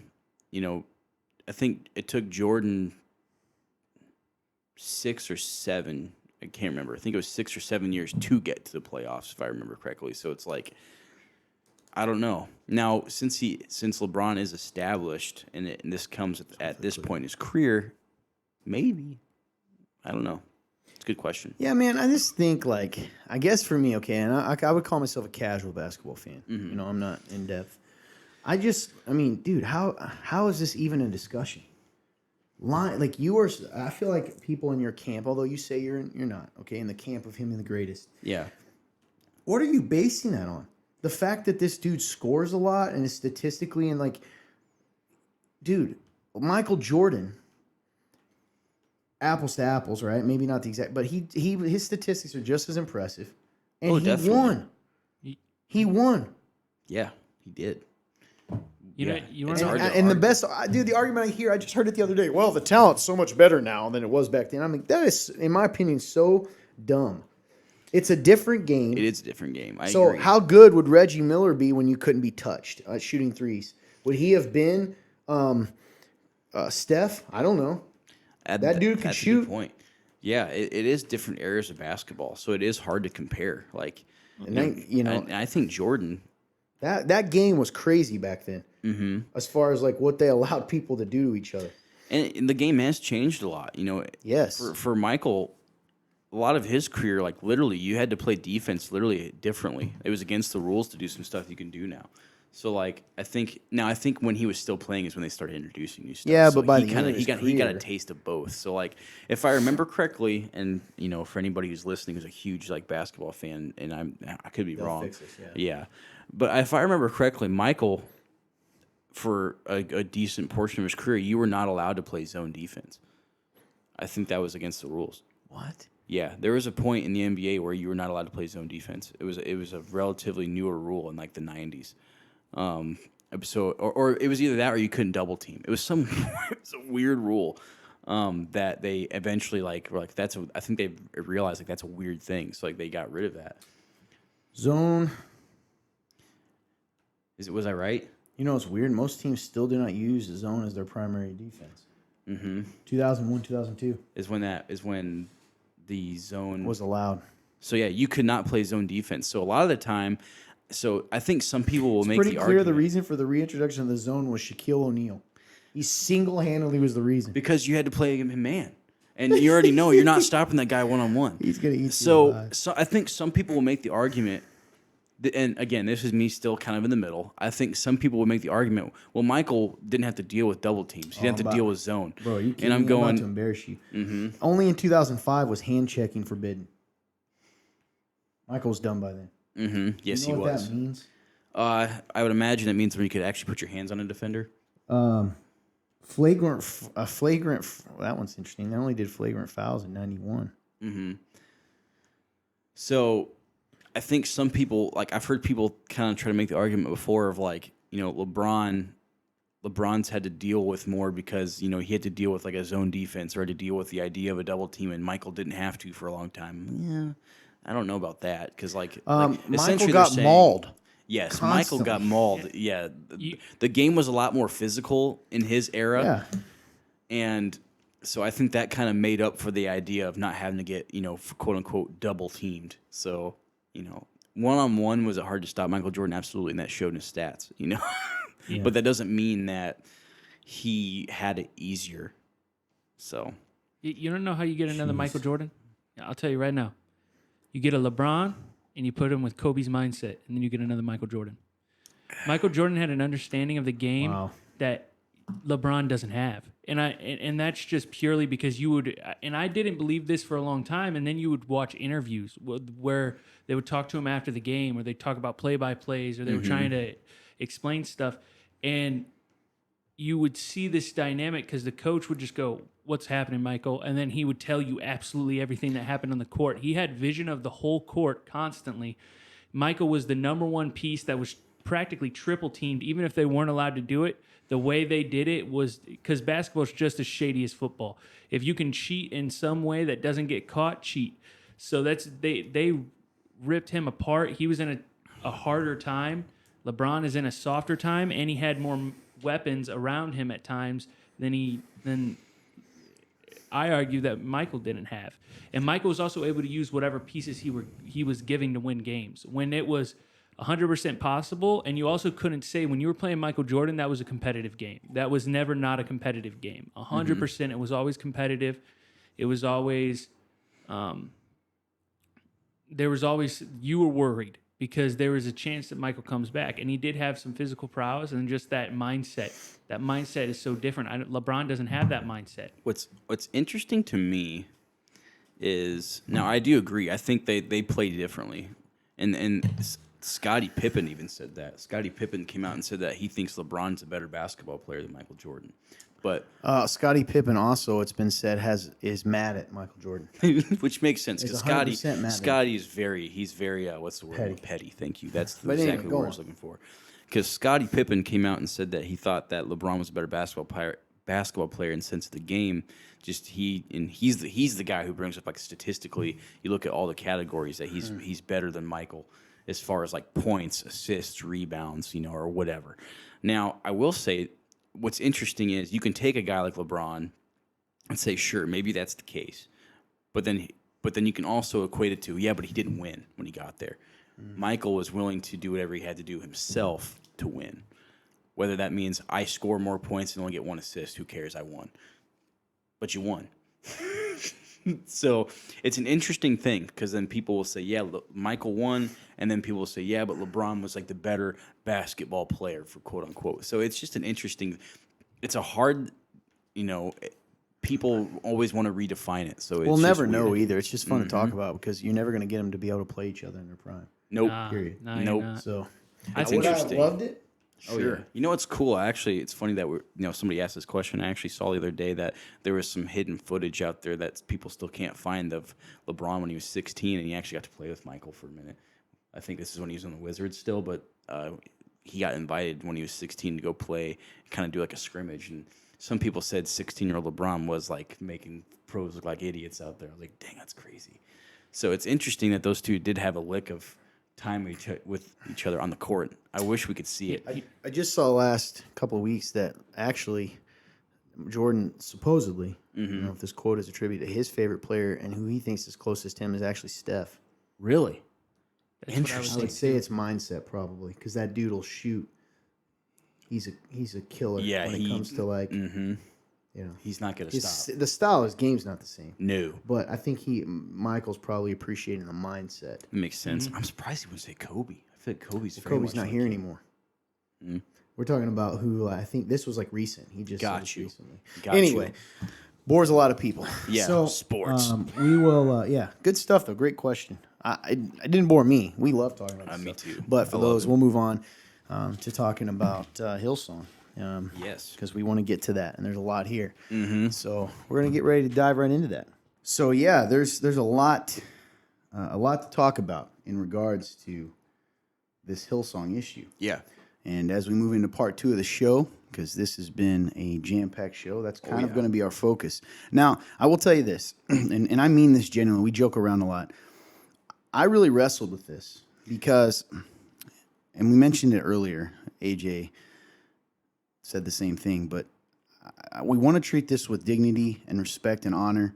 And one thing I encourage everyone when you hear of, I hate the word scandal, but for lack of a better word, scandal in situations like this, I think that one of the things that we have to keep in mind is even if every single leader in that church, let's say, in a specific church is, I don't know, has sinned big time. Yeah. Before I even get to them, the leaders themselves, that doesn't mean that the congregation doesn't love God. Even if a congregation, overall, the church's official stance on some beliefs may be a little, I don't know, as long as it doesn't veer into blasphemy or heresy, for lack of a better word, we can't assume that they're not believers. And I think sometimes people do that. So a scandal or something happens at a church, and it's really easy to throw everyone in the same box and take that box and then throw it in the trash because that means everyone was bad. That's good. And this is just something I think in general in our modern world, and particularly in the church and with social media and with all those things, that we just have a tendency to do. Yeah, man. It's very easy for us to just put them all together and just, Yeah. They're all the same. Yeah. So there's that. And there's also this. I would be very careful to judge things, to let the world or media tell us how things should be done. So, for instance, there's some things in here that will come up, I think, okay, that the world's going to automatically look at through a, what is the word I'm looking for here? Through a suspicious eye or looking for scandals, when it might just be the way that, God has told us to run our church. So, for instance, I've always said this. I don't really have a huge problem when a church doesn't make their finances public to everyone. Why would you make your finances public to everyone? I don't come up to random people that I meet and go, "Hi there. Can I see your checkbook? Please open your bank account and let me see all your transactions." Certainly the people within the church should know. Oh, absolutely. But I don't think it's wrong that a church doesn't broadcast its finances to the world because, one, the world is hostile to to God's people. I mean, it just often is. The world is not everyone in the world, but the world is kind of like a structure, right? In the biblical term. Yeah. So, make sure that we slow down. And yes, some of this stuff, we slow down and we just try to process this. And here's where we landed. I really wrestled with whether even to talk about this because I don't want to add to this kind of tabloid mindset that we have even in Christianity. But Hillsong is a pretty influential church. Yes. Okay. So our churches sing their songs. By the way, it's another thing I've gotten. We could talk about sometimes. Like people say, you shouldn't sing their songs because they're blah, blah, blah. I was like, that's silly, kind of. You're telling me that everyone that wrote those songs isn't a believer, or are there certain worship songs we probably shouldn't sing in worship in general because the words they say in general, I'm not talking about Hillsong, that are out there can be like the message they say is actually kind of weird. Sure. Oh yeah. But it goes the other way too. Want to be leery in some ways, sure. So I guess I'm just giving this kind of prefix or not prefix, not a word, addendum. I don't know, prelude, you might say, preface before we start because. This is serious stuff, and there's a lot of hurting people. Yeah, families, individuals, and we should be praying and hoping for restoration for everyone.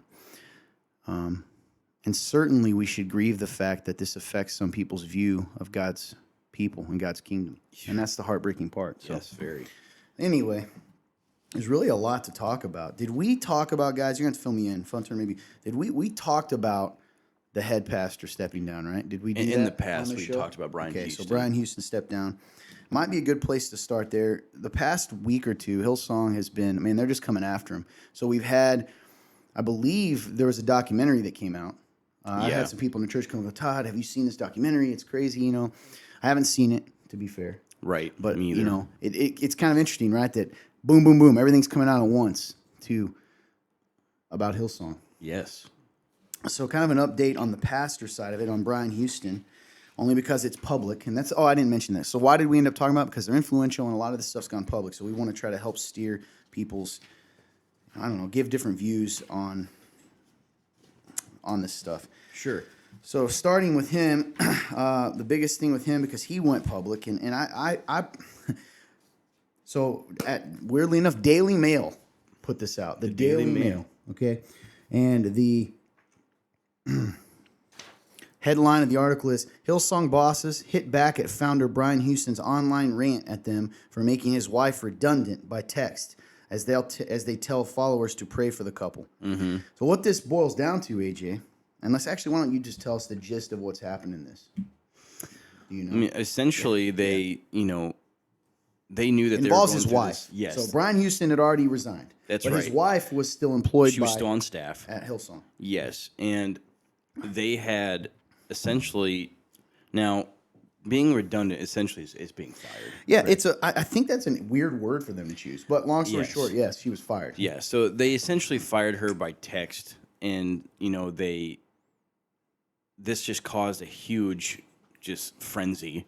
I know that Brian Houston was very upset with how they did it. She said, she is quoted by saying it just felt very cold and callous after they'd been around for so long. Like, Yeah. So I'm trying to.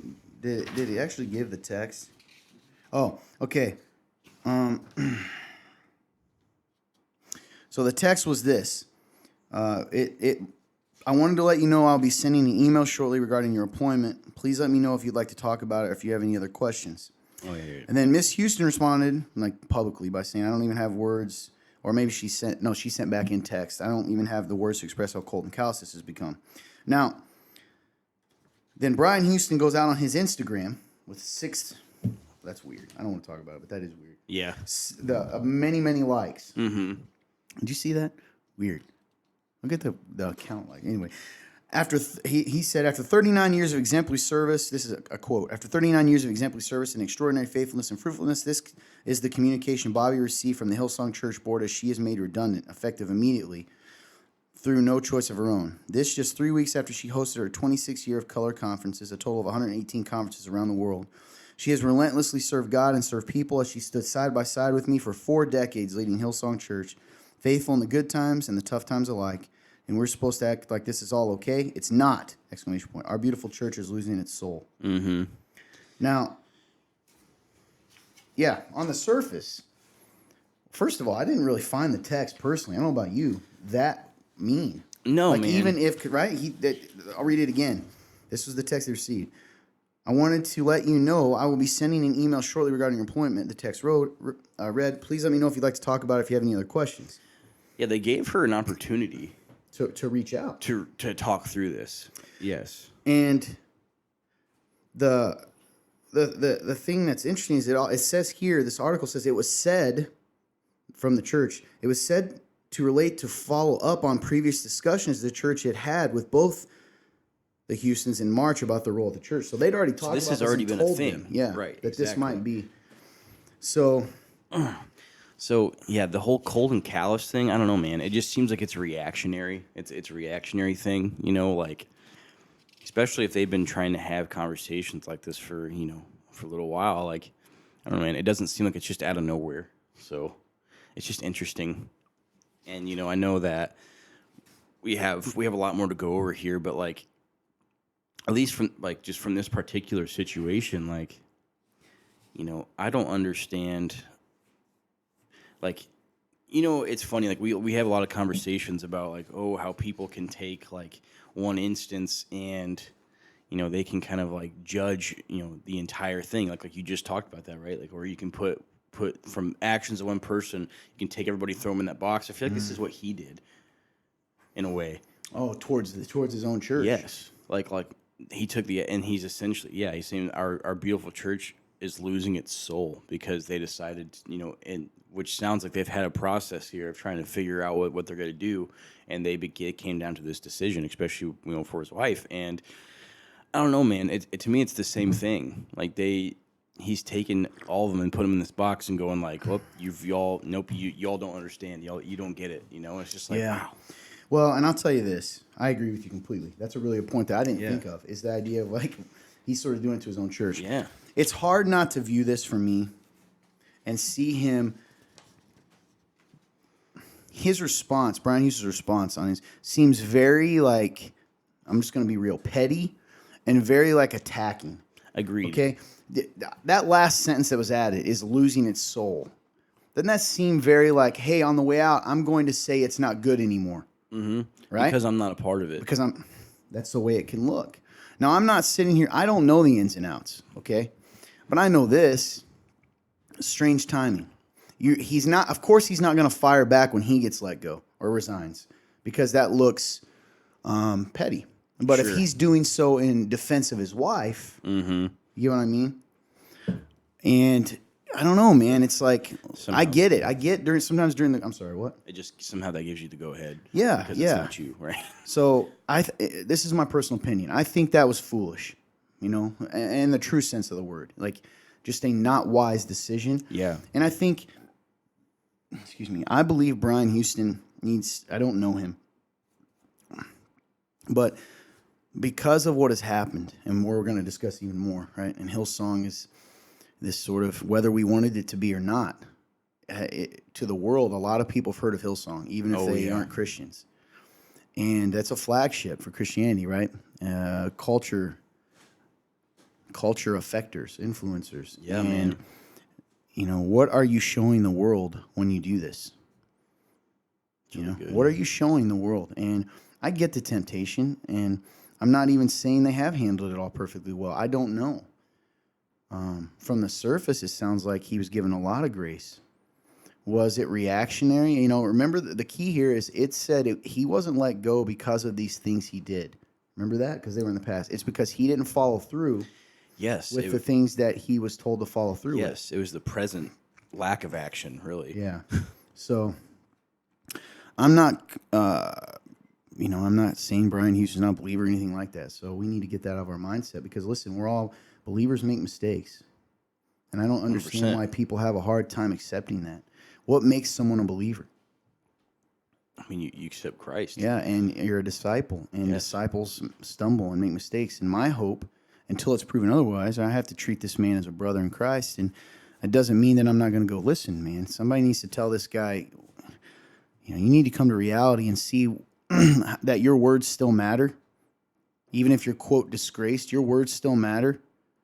And you're affecting that church. And you're affecting Christendom to a degree. It's good, man. So just my thoughts on it. I agree entirely, man. It reminds me of Peter and Paul. Mm. When Paul has to come to Peter and be like, "Dude, what are you doing?" Yeah. Very similar. Like someone needs to come alongside him in that way. Be interesting to see what he ends up doing. He's, I don't know how old that guy. Hey, Fun Turn, can you see how old he is? I'm sure he should be towards the end of his ministry. You think? Mm-hmm. I'm gonna guess 67. I did see in articles he said he's not done yet. He's not planning on retiring anytime soon. What does that even mean? So I don't know what he has plans for. Sure. Yeah. So I will say this. Let's pray for the Houstons. If you're out there and you believe, let's pray for them. Let's pray that God heals, but also that God directs these next steps to be wise and not divisive. He is 68 years old. I was so close. Dang it. Yeah. So that's the first thing. Okay. Mm-hmm. And that's just kind of catch people up. Yeah, first of many to go here. Now, it's hard to know where to start here. I know. There's a lot that we have. A lot of allegations. We'll start with, in response to that, Hillsong Worship, which we all know. And I actually thought this was pretty beautiful, the way they phrased this. And this would be hard to do. So this is from CBN.com, and the article is, Hurting but Hope-Filled. Hillsong Worship announces departure from Casting Crowns / We the Kingdom tour. And so Hillsong Worship has announced its withdrawing from the upcoming Casting Crowns tour with We the Kingdom. The church's music ministry made the announcement in a Facebook post this week, and this is their quote. With generous and gracious support of our friends and partners, Casting Crowns and Premier Productions, Hillsong Worship has asked to be withdrawn from the upcoming tour with We the Kingdom. Whilst we are deeply disappointed to have to make this difficult decision, we do feel that this is the right one at this time in our history, and the decision that for us requires the most faith. They went on to this is interesting, by the way. They went on to explain that they're not a band, but volunteers from church campuses. So uniquely, Hillsong Worship is not and has never been a band. We are an extension of an expression of Hillsong Church, a collective of our local church worship team. So they pull from all the different campuses. That's pretty wild. All of us either are on staff at Hillsong Church or volunteers at our local campuses, the post explained. And then this one I think is interesting.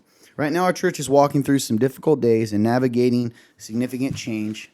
Our community is hurting but hope-filled. With the full support and endorsement of our senior church leadership, we believe the decision not to go on tour this month is the one that puts the health and well-being of the people of our team first. Now is the time for us to humbly seek the Lord, to grieve in hope, and to heal in community together. So I thought... It's very beautiful, man. And they also said, we'd love to encourage you to hold on to your ticket and head along to these nights, which are going to be so full of life, joy, and encouragement in God's presence. We know you will be ministered to deeply by the Lord through our friends Casting Crowns and We the Kingdom, who are absolutely incredible. So, It's very cool, man. yeah. Also, as of February, I just had this actual fact in here, which is interesting. In February of 2022, Hillsong reported 150,000 members in 30 countries. Although 9 U.S.-based Hillsong churches have left the global organization as it shrinks. So Hillsong worship, stepped out due to. What are your thoughts on that? They stepped out. First of all, interesting that band is made from different members, which makes sense. I would have had. You get to kind of take the best of all of them. I would have had no idea. Yeah, that's really cool. Makes sense. Yes, and what an honor it must be. Like, I can't imagine how cool it probably is for some of those people who get to go play and like try to go on these tours with all these other bands too, man. What a cool thing. Yeah. But as far as this specific situation, like, I respect it. Oh, like, me I too. mean, if anyone who's out there that like bought a ticket for this, like, if you find yourself upset, like, man, like, you need to see what's going on here. Like, I think it makes total sense that they are stepping away from this because, like, given the situation, like, they really do need to be there for their people. Well, for themselves too, man. That's true. They're hurting, They're and I out think here. that's the point they were Yeah. saying too. Is like our team members are members of this church, Yes. and like, don't you? My stomach hurts for them, so I can't imagine how they feel. Right. Right? There's a lot of anxiety in all this. Oh yeah. What's going to happen? That kind of thing. Exactly. You're out here about to go represent this church on a huge tour, and all this is beginning to happen. Like, dude, that would be hard, and like it'd be confusing, and like, to me, it makes total sense to pull out of this tour. 100% makes sense. Not only on the spiritual side, but even on like the business end of things. Like I hate to say it, but the mob loves to picket, and they love to attack when there's a common enemy of things that people already hate, or you're already looking for something to hate. Yeah. People love to do that, and I think from not only them not being probably in the best spiritual place because of all this, they have a lot of questions, anxieties, maybe even doubts right now. Like they said, they need to be together. I think it was very wise of them to pull out because I don't think the tour, I think there would have been problems on the tour. I think there would have been shows that would have been hard to, not only for the city to control, but also like people would have tacked and like there would have been, I don't think it would have been good. And I think this was probably the wisest decision on their part to pull out. And that sucks. And I think the people who bought a ticket with the secret motive of being angry and wanting to go to a show and boo need to really check their hearts because that sucks. Like at the end of the day, like I would assume people aren't going to go and like boo people. I think would be ridiculous. That's Like imagine going to the show just to boo. Paying money. Yeah, I don't think. Yeah. But I do think your point is like, and listen, man, who's to say people aren't going to be understanding? We are. So there's probably a I lot of hope people. so. I just more think it's pretty neat to see someone in that, you put yourself in their position, about to go on tour, about to make some money. Let's just be real, for your church, for you. Oh, yeah. And I'm sure tour's fun. I mean, sure it's tiring, but it's fun. Doing what you love and Oh, yeah. putting the health of your team, spiritual health, and to be there for your church too. Because like you said, they're all from different branches. It's kind of that whole like, we need all hands on deck in moments like this. Absolutely. As far as at the house, you don't get everybody at the homestead. With the homestead. So I agree with you. I hope no one would be there booing. Yeah, that'd be angering. Very. So that's that. And that's just. You want to go ahead and open us up to just telling them this next article from like where it's found and title and kind of let you do it. So in the Why, past, this real quick. This is a big story, and this is one of the ones that we want to handle with dignity, right? And it's Yeah. regarding Carl Lentz, who That's we right. discussed last year. He's been gone for a while. Who was sort of known for being the pastor buddy of Bieber for a while, That's right. and all that stuff. Yep. So this is from the ChristianPost.com. We learned that this is actually like a ChristianPost.com exclusive. Like this is where like the only place we could find this information. It's wild. And it's titled "Carl Lentz allegedly caused mental illness in multiple staff, volunteers, and it opens up about affairs." So And this is about to be just a really big rundown of, I know there's been a lot of details have kind of been in the dark for a long time. Like Todd said, we've covered this like a year ago, and this stuff is just now starting to become known. So essentially, we're just gonna be running through, some of the some of the stuff that happened, while he was pastoring there, and it's pretty crazy. So It's wild. And this is one of the ones we wrestled with because I still think this is wrong because this guy's personal life. And I'm not sure I agree with Christian Post doing this. I don't know what the purpose would be. It comes back to sometimes we just have a desire to see people burn. And this is what it feels like. There's a lot of admissions in here. So it turns out, and you have to almost read the small print. They'll throw this sentence in and keep moving. But like, for instance, he admitted a lot of this to church investigators. He himself admitted these things. yes, And even the report, so these essentially a law firm came in, hired by Hillsong to investigate everything that really happened, right? To see That's what they right. need to clean up about culture. This is what they did last year. And part of that was interviewing Carl Lentz, who agreed to and he was very forthcoming and honest. yes, And he was in a inpatient rehab. Well, I don't know if it was sex addiction or something.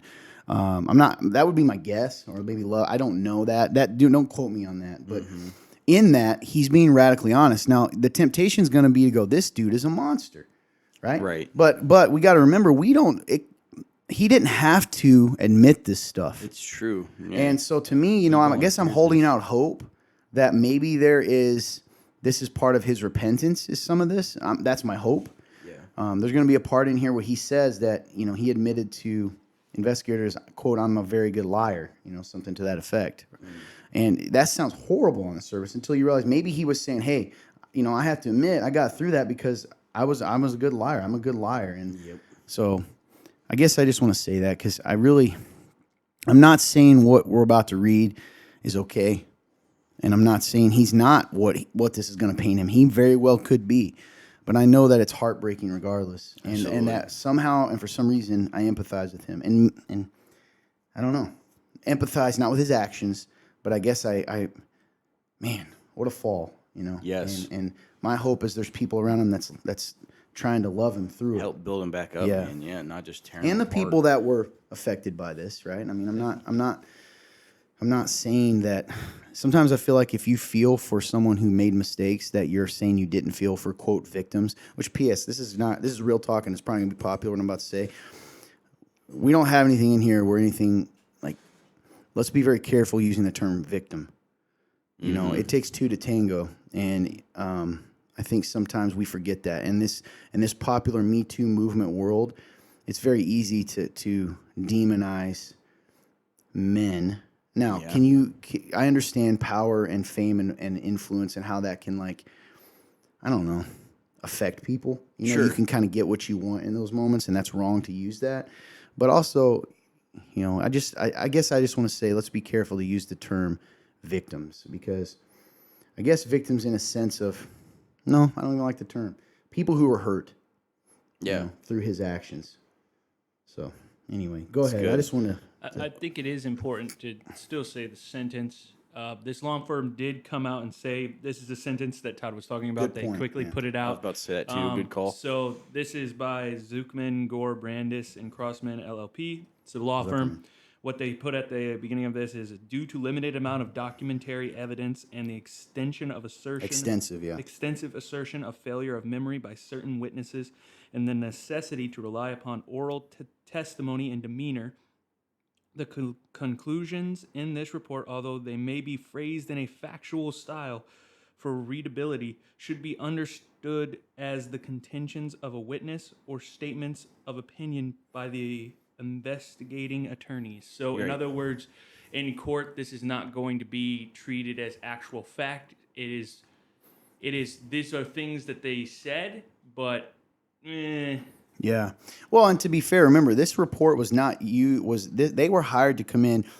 It's like bringing someone and say, "Hey, we want you to do a third-party investigation of how we run things." There's not a crime here, Exactly. right? As far as this is going to be used in crime. So, but yes, I think that's a good point that you brought up, that they put that out. And essentially what they're saying is, hey, because certain witnesses didn't remember things and we're having to rely on oral testimony and we're reading people's demeanor, Yep. you have to see that, you have to read that with that in mind, take it with a grain of salt. Absolutely. So go ahead, man. Sorry, we didn't mean to. That was going to be my next point, was that exact spot. So I would just go here too, like the report title and then when it was submitted before we. Oh yeah, so yep, this was the internal investigation report regarding Carl Lentz and other matters. Let's see, it's the result of an internal investigation conducted on behalf of Hillsong Church by the New York City law firm Zuckerman, Gore, Brandis, and Crossman LLP after Lentz's firing in November of 2020 over leadership issues and moral failures, including being unfaithful to his wife Laura. I'd be the closest one to a victim, probably. Mm-hmm. And the report was actually submitted to Hillsong on January 11, 2021, and someone leaked that recently to Christian Post. So. And Hillsong did not want this released. That is another thing to be put out there, too. I think that makes sense. Absolutely. There's a lot of people that are now going to be, a wound's going to be reopened. Mm-hmm. But, all right, AJ, I don't know if you want to... so I guess I'll follow up real quick on that. And then in 2020, this is what they kind of are describing. Hillsong did confirm the authenticity of the report, even though our Hillsong Church spokesman, in quote, in 2020, following the termination of Carl Lentz as lead pastor of Hillsong New York City, Hillsong Church commissioned an independent investigation into the culture and practices of Hillsong East Coast. The investigators requested interviews with former staff members, current staff members, former volunteers, and volunteers as part of this independent inquiry. Many of these individuals explicitly requested confidentiality, and their request was taken with the utmost seriousness, the spokesperson said. In January 2021, the final report summarized areas of necessary change, and steps were taken to address those areas specifically at Hillsong East Coast and also globally. So remember, it's been a year since that report's been out. So we can't, I'm sure they've taken steps since then. I would imagine. The details in the 51-page report allege, among other things, quote, a mishandling of the spiritual care of a vulnerable parishioner with an eating disorder who eventually died, multiple incidents of consensual or non-consensual sexual interaction between church leaders and congregants, staff, volunteers, or non-churchgoers, and it presents an unflattering view of Lentz as a lying, massage-loving adulterer who presided over a congregation in which he did as he pleased in a hierarchy where he seemingly answered to no one. He was contacted for comment on this report, but the former Hillsong New York City pastor did not immediately respond. Hillsong Church also did not respond when asked if Lentz signed a non-disclosure agreement as part of a severance package. Now, before we go on, this is important. You said that the Lentzes have already threatened to take legal action. Is that right? Correct. They have already against Christian Post? Against Christian Post. Because they claim... This is all lies. This is not true. Yeah. Or at least some of it.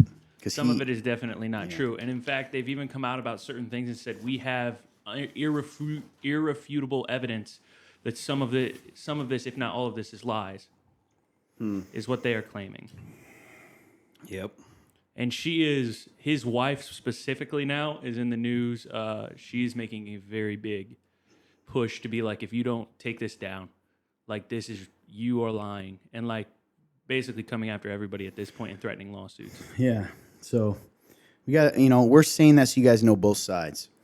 So essentially what the report says things like Lentz's ability to lead so poorly was itself the result of insufficient supervision and accountability applied to Lentz himself. Indeed, it appears that effective management and accountability of Lentz was non-existent. They said, what's more, multiple witnesses described Lentz as repeatedly reinforcing the idea that New York was separate and apart from Australia. Although Lentz himself denies it, multiple staff in New York recall Lentz saying that, quote, Australia is dead to us, and other comments to similar effect. This part's really interesting to me. Investigators noted in the report, however, that Lentz did not make a credible witness, particularly on issues not related to sexual misconduct. So listen to this. As with much of his testimony regarding non-sexual matters, Lentz was not credible when defending his demands for cultural isolationism from the Australian parent church. So he says he wasn't doing that. He wasn't saying we're separate from them. Yeah. The Australian mothership appears also to bear some responsibility here, since it never established effective oversight and accountability for the New York lead pastor. This lack of oversight permitted Carl Lentz to assume the role of final arbiter of what was proper behavior for everyone in New York, himself included. With the benefit of hindsight, given Lentz's personal limitations, this was a recipe for disaster. Now, essentially, what it's saying is, even the investigators say when it comes to the sexual matters coming up, he was incredibly honest. Yeah. So regardless of anything else, they say, actually, he was incredibly honest in this. We believe him. Yeah. We don't believe him when it comes to which is interesting. Yeah, because typically it's the other way around, right? Someone would be honest about, I'm not defending him, guys. I'm just trying to make sure we're fair. Because I know someone else is like, God, you're saying he did good stuff. No, man, this stuff makes you feel uncomfortable. Absolutely. The investigators reported that multiple staffers and volunteers, some of whom were also accused of abuse behavior, found Lentz so challenging and manipulative they alleged that he caused them to suffer from mental illness. Mm-hmm. Oh, goodness. I don't know if you want to read this. This part's interesting to me. It's the part where they implied him about being a younger Brian Houston. Oh, yeah. So there's a man. There were people from... Now, this is a woman. Oh, my bad. Woman. My bad. My bad out there. Sorry, Tolu. So Tolu Batters, it's Hillsong, New York City's chief operating officer and the executive pastor, was among several people from the New York branch of the church who said they accompanied... They complained to officials in Australia about Lentz's behavior. Church leaders, she said, according to the report, implied that Lentz is a younger, this is quote, younger version of Brian Houston, and suggested that she soldier on until Lentz changed. Because he would eventually grow up, sort of, right? Mm-hmm. And she stated she had conversations with Global, meaning the parent, where they implied that he was challenging and that they just needed to stay in it. Oh man, this is, guys. If you don't want to hear some sort of graphic things, not just a word, this is a good time to probably turn off the show or skip, because I'll try to be as non-graphic as I can. But the report further details how sexual misconduct, including multiple misdeeds by Lentz and the alleged circulation by other staffers of male genitalia photos to staffers and volunteers, were covered up. So they're saying that was all, people were passing this around, it was covered up. Some who gave dispositions, that means who spoke to investigators, claimed that many who reported or attempted to report misconduct faced retaliation.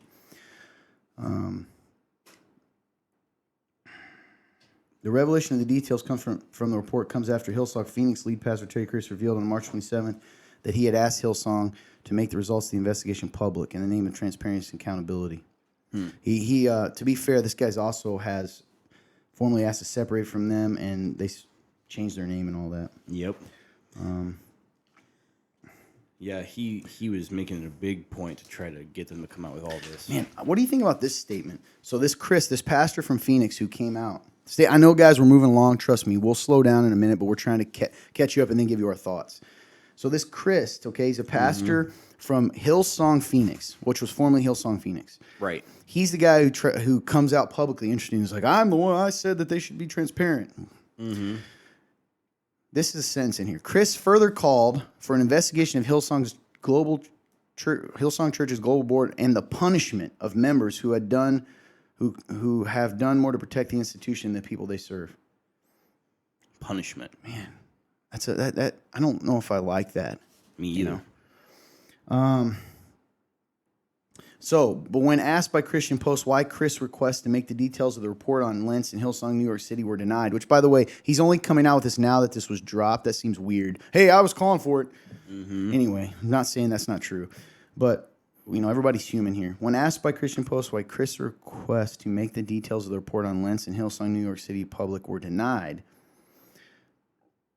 the request to make the reports public were denied, the Hillsong Church spokesperson, so the Global, said they had wanted to protect the confidentiality of the people in the report. Excuse me. Which makes total sense. I agree. In fact, here was their quote: "To honor the request for confidentiality and to prevent the identification of participants from surrounding context and details, Hillsong Church chose to limit the distribution of the written findings to a very small internal group.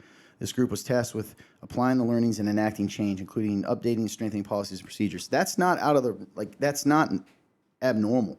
Yeah, man. To me, that makes total sense. The church is going to govern itself. Why would you do that? Where it doesn't have. That's just my thoughts on it.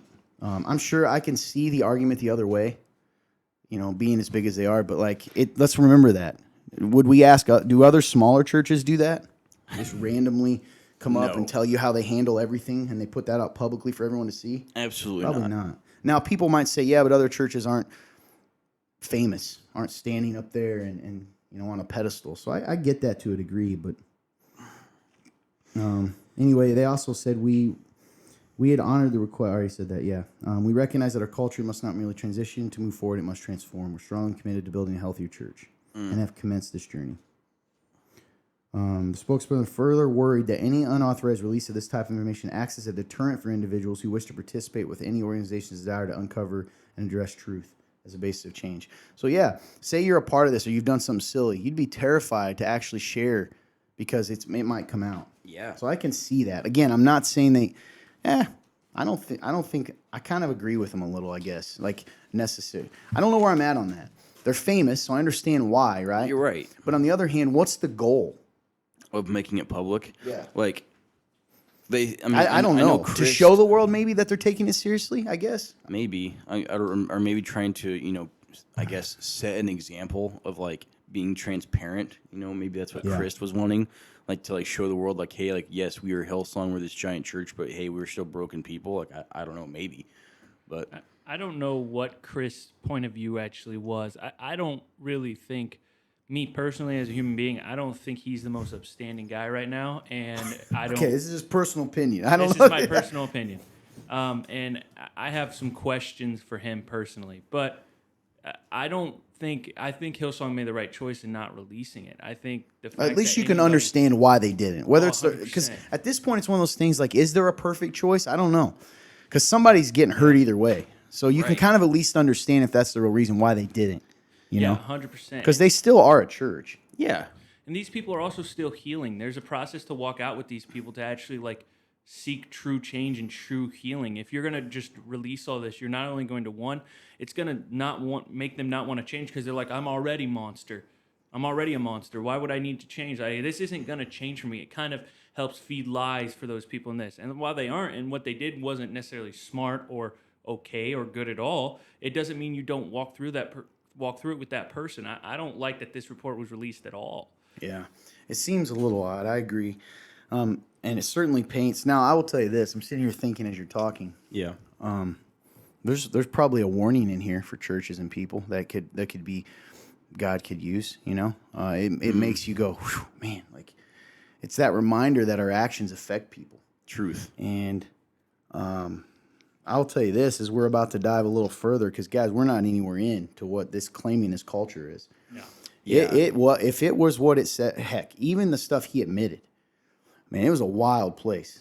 Oh yeah, Hillsong, New York City, seems to me was a place where the fame got to a lot of people's head agreed. because they're running around with celebrities. And I've been thinking a lot of how you get there, because anyway. That's a good point, Clint. Well, I don't know where to start here. You want to start with just, I guess, we're going to dive right into what kind of the culture it claims of that Carl Lentz had created, I guess, and the celebrity. Yeah. And it starts here with this driver. Yes. So, You had marked it, actually. Redacted means that was the name of the person they're taking out. So it says redacted stated in a letter that when he drove Carl Lentz would belittle him, bully him, and complain about the driving or the route he was taking. Redacted stated that Lentz once yelled at him for quote breathing too loud while he was driving. Investigators noted. Oh, I read that weird. Redacted stated that he was expected to be at Lentz's beck and call 24/7 and never miss a text or a call. Redacted stated that he would have to sit outside a nightclub and wait for Lentz sometimes for 3 to 5 hours. Redacted further stated that he was removed from his position after he asked to pray for Lentz during a car ride. Yeah, and then Lentz kind of gives his Side a little on bit. the next one, yeah. Yep, so it says Lentz told investigators that he had only yelled when the servant almost crashed into someone on Bowery Street in Manhattan, and that drivers did not have to be available 24/7. He further denies being driven out to clubs late at night. The former Hillsong NYC pastor claimed, however, that they would sometimes take Bibles to his friends who was a DJ and distribute them. Yeah. So, Another guy claims, some of these are kind of silly to me, claims he recalled how he was once called to Lentz's home at 1:15 a.m. to, quote, set up a drum kit for Lentz's son's birthday the following day. Lentz said in the report he had zero recollection of that event. One woman claimed that her husband suffered from panic disorder as a result of Lentz's abuse, while another man repeatedly entered into rehab after working for Lentz. sure. Yeah, Also, I guess if he ordered this guy to come to his house at 1:15 and do that, or maybe it was one of those things where the guy's like, he didn't order him, but it's like, can you really say no? That's where the power stuff comes in, right? Like, where can you really say no Right. without feeling like there's going to be? So we're not trying to like pile on. We're trying to give you a full picture, and then I guess we keep. What do you guys think? Do we keep going, pile it up, and then kind of give our thoughts on it all? yeah, I think that's I mean, fine. I'm genuinely asking. We've never had to do this before, so we're trying to I get think real that makes talk sense. on something that's out there. Staff also complained that Lentz required that he be picked up from the airport by 2 people. In addition to other claims of support from staff he required at home. And, quote, one person would drive Lentz home while the other person would wait and pick up his luggage. When asked about this by investigators, Lentz acknowledged that he needed, quote, 2 drivers to pick him up at the airport because he would have one staff member pick him up and have a second person pick up his luggage. He stated that this was, quote, completely Hillsong standard. Yep. Okay, see, that's the stuff where it's like, why?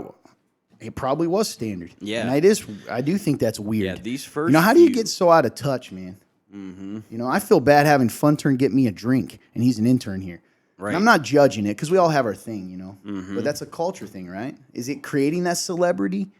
Like this guy is a celebrity, By the way, this is as we read on.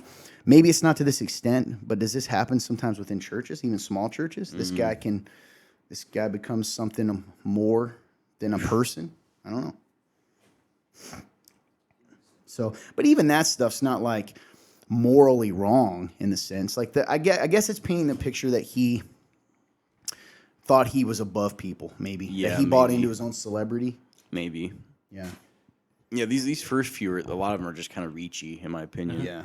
Yeah, I think they started off with like, okay, well, yeah, this is weird, and we have questions for you, and like definitely should be something talked about within the church, and be like, hey, Carl, why'd you do this? Yeah. Like, Yeah. what's really going on here? Like, Right. leadership should have probably been involved with being like, hey, man, like, just got a few questions for you.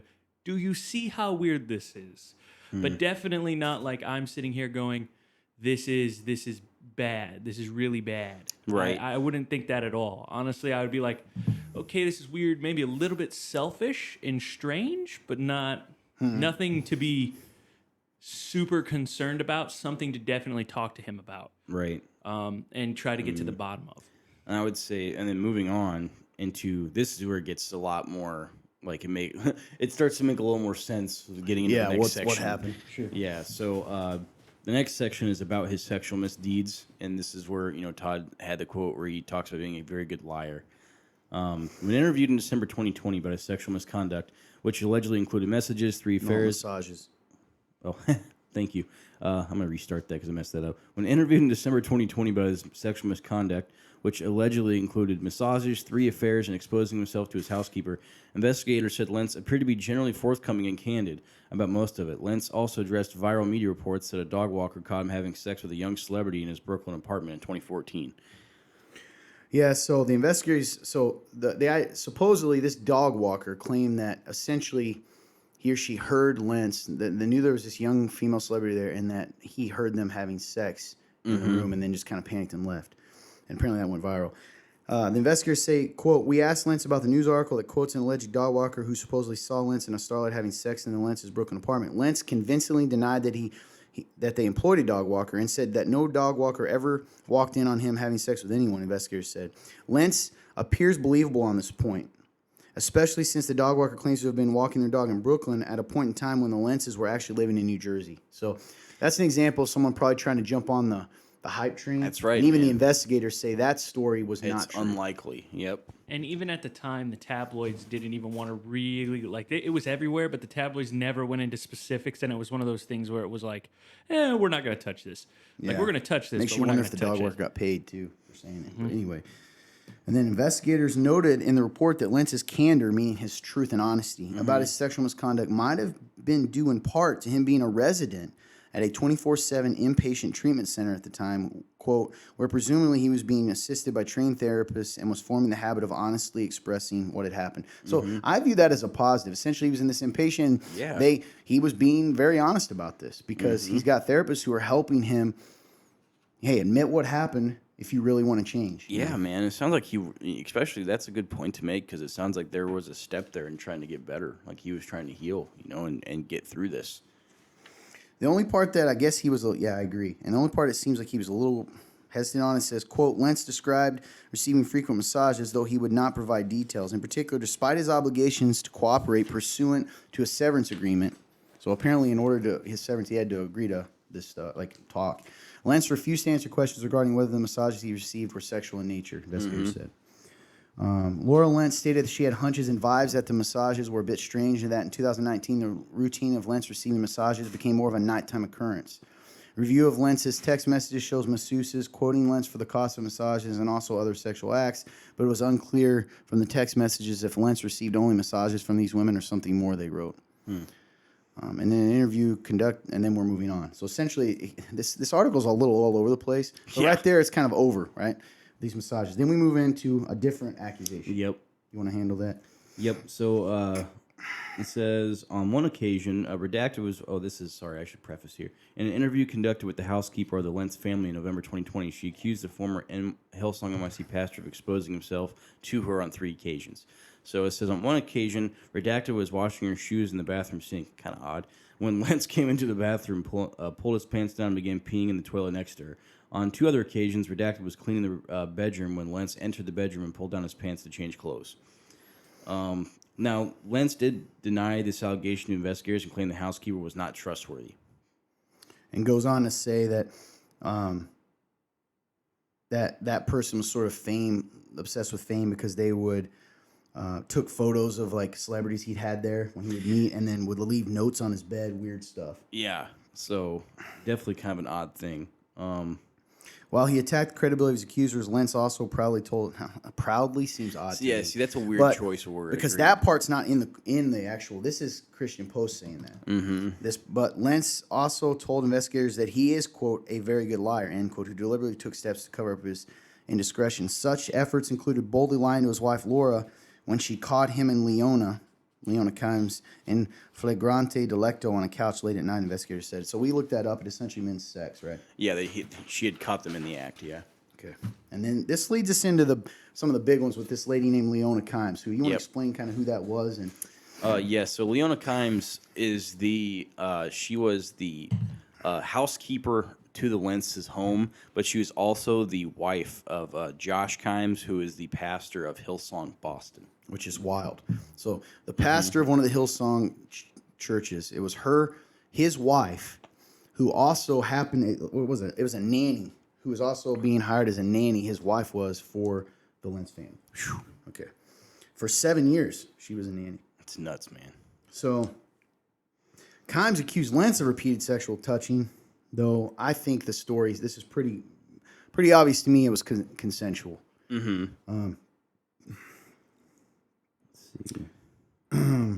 It does say that Lentz himself admitted that the married Kimes he engaged in at least 20 but less than 100 sex acts. Yep. Quote, usually Carl and Leona would engage in sexual misconduct in the couch in Lentz's living room, but there were nights when Leona would ask Carl to go to the third floor house and continue what they were doing. Carl said they would pretty much do everything you could do without engaging in oral sex or intercourse. There were certain things in Carl's life that would make him feel a dangerous or pleasurable feeling. He called it, quote, manipulated intimacy. He does not recall how many times they engaged in it, but believes it happened more than 20 and less than 100. Mm-hmm. The report describes how one night in 2016, while at the home of former NBA player Tyson Chandler, Kimes and Lentz were once caught in the act by his wife, who was accused of punching Kimes 2 or 3 times in the face. Laura Lentz claimed she was later gaslit by her husband into thinking she had not seen what she'd seen. Yep. One night, quote, one night all the adults were drinking and Leona was introduced to marijuana for the first time. Later that night, Leona states that she was practically passed out on the couch while Carl massaged her legs. Laura then walked in the room and caught them. Mm-hmm. She saw Leona laying on the couch with a blanket on. She saw Carl on the floor next to the couch with his hands in the blankets. Laura stated that this was hand touching and leg rubbing. She said that Leona was falling asleep. Laura watched Carl and Leona for a minute or two without being seen. She said she almost went frozen. She said she then went into the room and pushed Carl on the shoulder and then punched Leona in the face with a closed fist 2 or 3 times. She stated then Carl grabbed her. Mm-hmm. Laura reported that Carl and Leona then began gaslighting her, telling her that nothing was happening and that what she thought she had seen was not what she had seen. Laura said the two of them made Laura start to doubt her own eyes. She started to feel crazy, thought to herself, did I see something? I don't know. Laura said at that point she wanted Kimes out of their lives, but her husband convinced her to keep Kimes on because it was better to, quote, keep your friends close but your enemies closer, end quote. Kimes also wanted to get out of the situation, but Lentz allegedly told her, quote, you think you could get another job? You don't even have a college degree, end quote. Yeah, man. That's when kind of the manipulation kind of comes in, and it's like, man, like, it kind of like it's funny because this whole thing kind of goes back and forth. Like, there's times where like, did Carl really like whoa, what he did here? What he did was wrong for sure. Yes, and then you see that stuff, and it's like, dang it, man. makes you sad. It says, despite the complicated dynamics of the relationship between Lentz and Leona Kimes, investigators said it was, quote, unlikely Leona was capable of achieving the distance necessary to exercise true choice, end quote, because of the power dynamic that exists between the two and the, quote, this is interesting, alleged idolatry of Carl by Leona. So she idolized him, it seems. Also claims Leona, just to give the other side, abused their nannies. This is all a mess. Leona accused Lentz of carrying condoms in a suitcase. Said that Lentz deliberately worked to make sure she and her husband did not get the same day off from work. Yep. In an interview with investigators in November, Josh Kimes said he once went to speak with Lentz about his wife being at their house so much, and the report states that, quote, Lentz twisted Josh's grievance into Josh's insecurities. Lentz told Josh that if he couldn't cut it, maybe he should just leave New York. Yeah. Lentz denied keeping condoms in his suitcase and told investigators that, quote, he loved Josh and didn't recall all the hours his wife worked. Carl did not recall the hours Leona worked because, quote, because she was always at their house. He stated they would expect her to work about 40 hours a week, and Leona was at their house so much that they often didn't know if she was there working or simply there hanging out. He stated that he loved Josh. He thought Josh was easy to lead and had a good heart. He stated it was a part of his job to pastor Josh regarding his marriage, but he could not remember anything in particular that he said to Josh. He stated he and Laura also could have counseled Leona about her marriage to Josh, but not recall any specific conversations. The Kimes specifically recalled Lentz disparaging each of them to the other. The relationship involved sexual acts between Leona Kimes and Carl Lentz, lasted from 2015 to 2017. So the part that's in there is he said he loved Josh, and I think that confuses people. Well, how could he love this guy and then do this stuff with his wife? And, you know, in the biblical sense, he wasn't loving him, right? He wasn't putting him above himself and all those things. But, you know, people can get into messy, gross stuff, man. Absolutely, they can. They can. I guess what I'm saying is it may not seem possible to love someone and sin against them, but I think it is. And I think that's the messy part of what we're living in. And again, let me be very, very clear, because I think now is the time I need to say this. I am not making excuses for Carl Lentz. Nope. Okay, the things he did admit to were terrible. They were wrong. They were sinful. And sure, maybe I'm reading into my own stuff of like the times in my life when, you know, we all can. I don't know. For me, because of my past, like long ago, it's easy for me to go, gosh, dude. I've had times in my life where I've fallen into sinful practices, right? Where it's hard to believe it even happened, you know, and you get, it doesn't make it okay, but that someone can love Jesus and choose to sin and fall into it. And maybe that's my hope. Maybe I'm reading so much into it, hoping that this is him changing and not that it was all fake. Yeah. You know what I mean? 100%. Maybe that's just my heart's desire, is that because it hurts to think that it was all fake, you know. And I don't know this guy, but when I think of it being anyone, when I think of it being anyone else, maybe someone in my own church, he never wanted to be where the person was just, for lack of a better word, a goat, right, amongst the sheep. You don't want that. Yeah, man, What do you think as you hear all this stuff? Like, what are your feelings on it all? I mean, it makes me sad. You know, it makes me sad, and I know, like, it's interesting for me because I didn't grow up in church, and so, like, you know, church culture, I feel like I have a different, like, I don't look at it the same way maybe people who've grown up in church do. Like, I know that I see all this, and I know it sucks, and I know it's terrible, and what he did was wrong, but I also know, like, anybody's capable of anything. But that doesn't mean that God's grace doesn't cover it. And, like, a lot of the time, I think people can just take this at face value and then just, like, say that what they've done is you know, it can't be reconciled. I'm like, how is that possible? Like, if you're a Christian out there and you think that what Carl Lentz has done completely, like disqualifies him from being able to do anything that has anything to do with Christ, is unbelievable to me. Because, like, look at the people you claim to believe in the Bible. Like, they've done so much. You know, so it's like, I guess for me, it makes me sad, but I guess it makes me even more sad to think that, like, I'm expecting him to get treated so terribly that, like, I could see why he would almost, like, fall away just because of how we are as Christians, like the Americanized Christian church, because we don't understand grace, and, like, we wouldn't want someone like Carl Lentz to succeed in grace and the journey of grace, because it reminds us of how much we don't want it. Like, You don't want what? grace. We don't want that freedom. How so? Fill that out, because I think it's an interesting thought. Like we can't stand to see a guy like Carl Lentz come out and be transparent about this because we can't be transparent about our own lives. Because if he can be saved in that, then it just reminds us of how we're not living like that. And maybe it would convict us that we're not as forthcoming, Exactly. whether it was caught or not, right? Yeah, so we would rather condemn him because then we can just stay safe in our little bubble.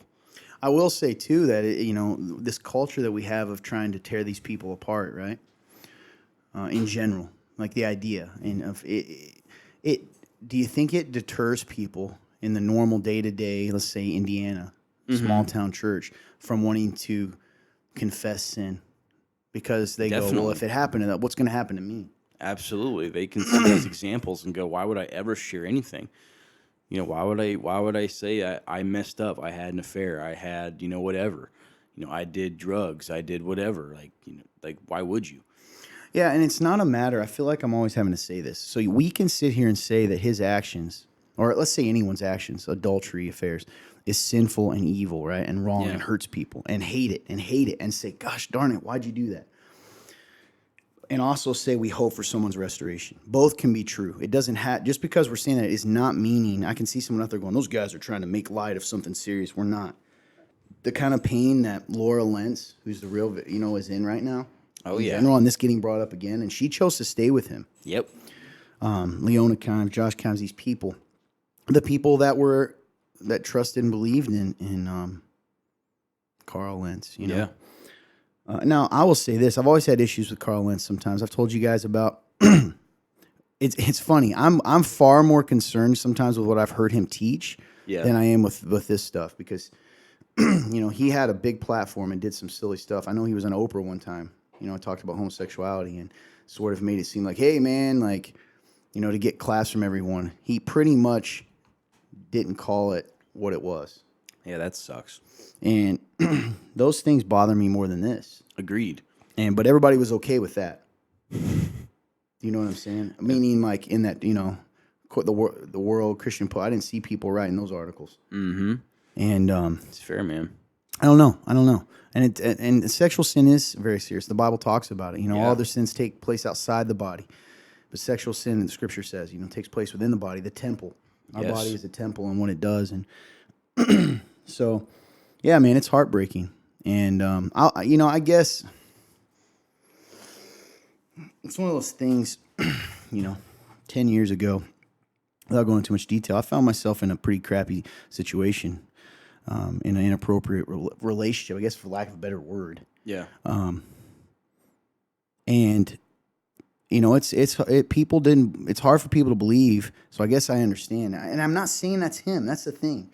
I'm not. This guy could be everything we think he is. He could but be. that doesn't mean that everyone is. Yeah. Does that make sense? That everyone's false. And I think sometimes one of the things I've learned is like, man, when I've sinned in my life, okay, I can say this right now in front of everyone. I love Jesus. Mm-hmm. Now, does that mean that I loved Jesus more than myself? That I love Jesus more than my flesh, my lust, my desire for things? No. In those moments, I didn't. Those moments. But that doesn't mean the world wants to say you're false, man. And there's so much damage done in that moment because there are people that do that sin, okay? And they repent, and it's real. And because we're so afraid that everybody is fake, we want to burn all of them. And I'm scared of that, man, of what Jesus is going to tell us someday, that we have burned sheep because we were so focused on burning goats and getting rid of wolves. And I've said this over and over. How many sheep have been shot because we didn't want to take a chance they were a wolf? It's crazy. And I'll tell you what, that's not the heart of God. And that person is still God's son or daughter. So it's one of those things where we try to make everything easy. It's easy to say, person is evil, get rid of them, fake. Yep. Versus, how could someone love Jesus and be this other person at the same time? And we're not even talking about what stress can do to you and what, Yeah. And the lack of people in his life, that kind of thing. Dude, that's so good. Yeah, and I think it does go back to it goes back to people would rather say that because it doesn't, it makes them not have to reflect back on who they are and what they do.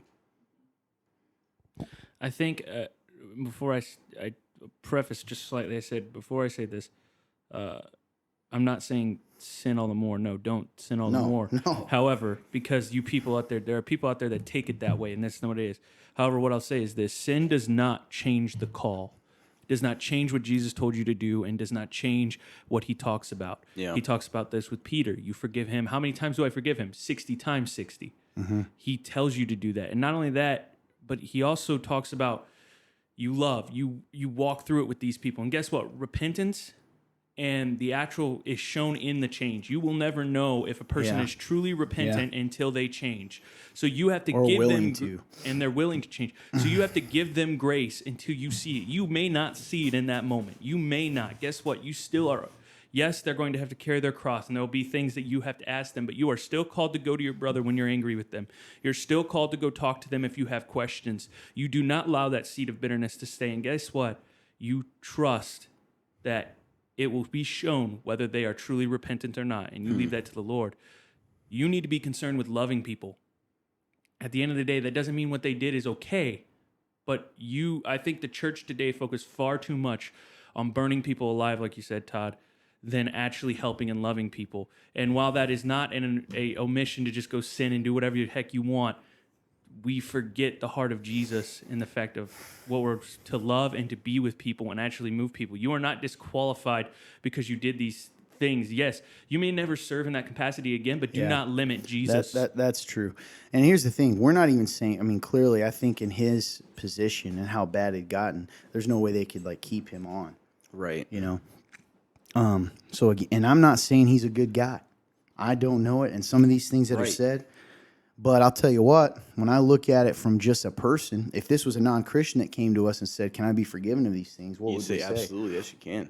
So when I guess what we're trying to say and what Clint's saying and I'm saying too and AJ is we're not, it's more of this culture we have of certain sins being like, let's crucify the person versus, you know, do we first look to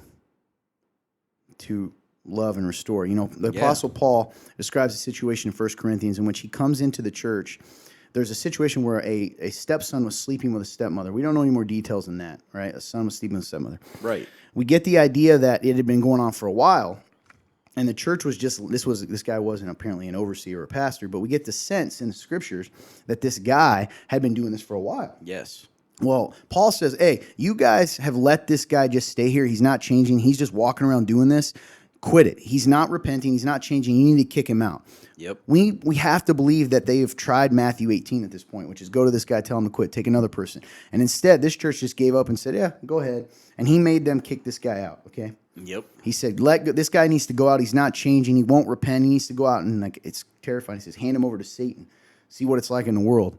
Well, 2 Corinthians, it seems like we're alluding to the same situation, the second letter in which he says, apparently this guy's been out long enough, has changed, and is now depressed. He says, let him come back among you so he's not grieved to the point of death. Whew. And so, you know, sometimes, yes, it takes that being set outside the house, for lack of a better word, to see how bad it is, to be reminded of, like, what have I done? Yeah. But the goal is not to keep the person out there, right? The goal is to bring them home. Yes. And sometimes it's like people can only see the truth of what they are and what they become outside the house. And they have to go, gosh darn it, what have I done? Man. And so that is a real thing. But let's not forget that the end goal is to bring the person back. You know? It's really good, man. And that's the hope, which tells me in that story that it's certainly possible that someone makes that kind of mistake and he's even stubbornly in it. And when they repent, that they can truly repent and be brought home. And we should accept them and love them. Can you imagine that? And did Carl Lentz, is he dealing with consequences of his sin? Sure. Absolutely. It sucks.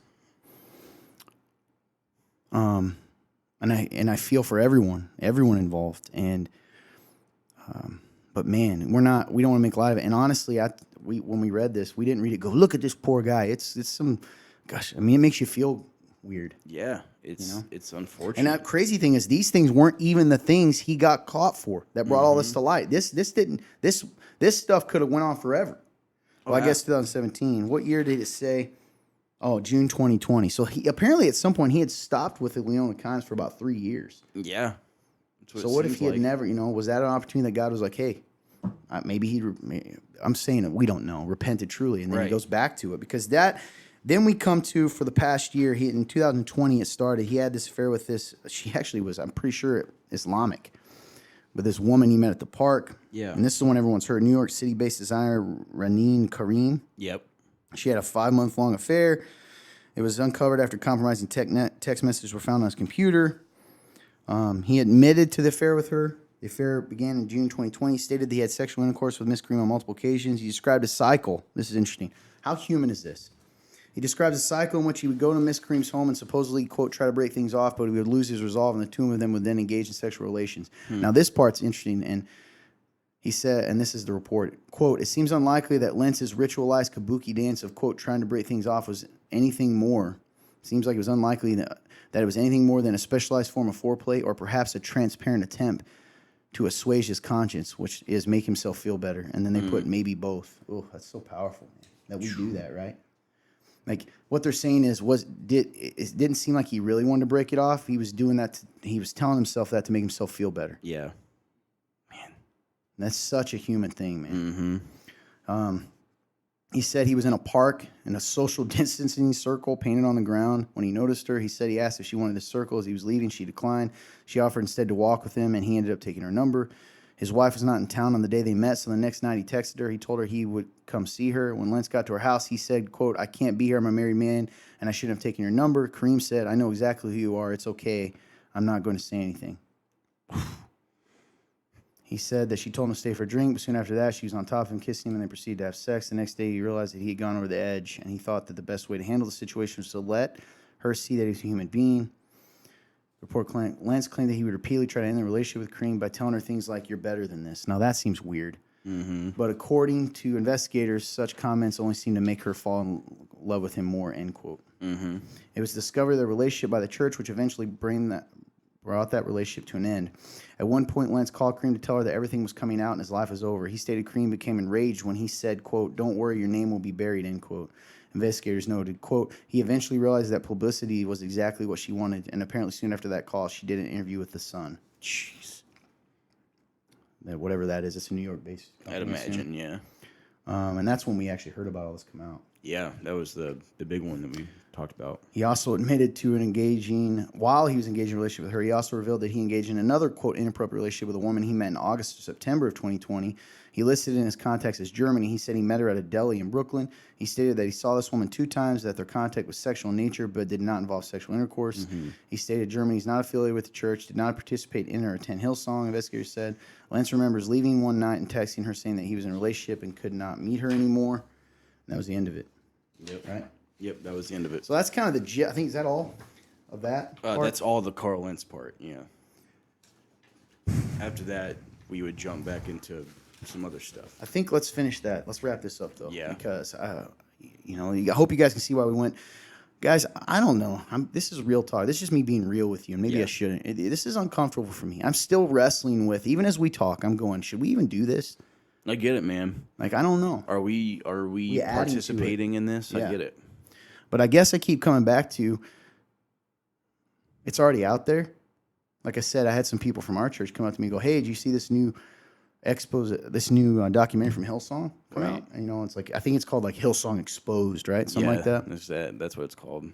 It's like So if anything, I'm trying to, I guess our message is, even if these things are true, let's just talk about it. What does that mean about the gospel? What does the Bible say about it? A guy like this. Mm-hmm.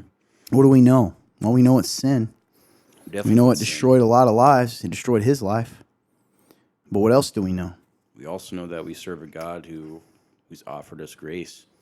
And that there's hope for restoration for him. And like Clint said, it may not be that it's probably not going to be him pastoring at Hillsong. No. And I don't even know if it'll be him pastoring. Who knows? But if he's sincere in his repentance, and what a beautiful picture, by the way, real quick, about his wife staying with him and her view of the covenant. Man. It's insane. That's a good woman from the outside. People wouldn't do that. Beautiful picture. Go ahead. In fact, even in the face of this, is fighting against it, even when he can't. Because let's be honest, if Carl Lentz came out Defended himself. and defended himself, it wouldn't be this. But instead, she, even in the face of all this, Which is unfortunate she's even put in that position, but you're right. Yeah. she still fights and she defends her whole family and defends him. Yeah, that's beautiful. It really is. And I'll say that, and that is really beautiful, actually. But I'll say this: if he's sincere in his repentance, then he can be assured that God God wouldn't leave him anyway if he's sincerely a believer. But God is going to heal him and restore him and work all things for the good of those who believe, and including him, according to his purposes. Yes. And that he can have a testimony out of this. And that's my prayer. My prayer for Carl Lentz, and that should be all of our prayer, is not that he's demonized, not that he's destroyed, not that he stays here, but that one, if he's not a believer, that he comes to a true repentance and acceptance of Jesus Christ as Lord and Savior. But that if he is, and we have to assume, we'll see, like Clint mentioned this earlier, we're going to see in the long term, right, the fruit. But that if he is, we should be praying for his healing and for his heart and for the restoration and for the areas in his life that were taken, for lack of a better word, spiritually, left him vulnerable to choosing this kind of sinful behavior, because that's my hope, man. Because God can restore it. Amen. King David did some terrible things, and we, most of the time nowadays, the first thing people think of when they think of King David is not his adulterous, murderous life. They think of the Psalms and the boy who killed the giant and the man after God's own heart. And that's really my good. prayer. My prayer for the Lentzes and for healing for them and for their kids. Amen, dude. Who can't get away from that. Yes. I wholeheartedly agree with you, dude. So, and how do we apply that kind of mindset to the local church? How do we view when we hear about so-and-so doing something? People can do such horrible things, man. And it's okay to hate those things, to hate that sin. Yes. To look at this and when we read it, if the people could have seen us, a camera on this studio when we were reading it, man, it was a somber mood. It was, man. It was very somber. It still is, really. I mean, it's like, I don't know. We have an opportunity here there's two ways to go. You can either just, close off your mind to the fact that, these guys, Carl Lentz and, Hillsong Church, they were a massive church that had a lot of cultural influence, and you can either say, well, they've destroyed it all, or you can say, hey, our God is a God of redemption, and there's hope in that. And I don't know, man. You're right. A lot of people mock Christianity because we usually tend to take the first option instead of believing what we say we believe. So I don't know, man. I'm with you. Yeah. What are your thoughts on? I mean, you're kind of quiet.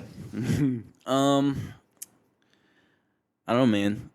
I know there's a road to redemption. If it's real, there's a road to redemption, and it's going to happen. Don't know what that looks like. What you said, whether that's him coming back as a pastor or not, there is peace to be had no matter how far astray you've went.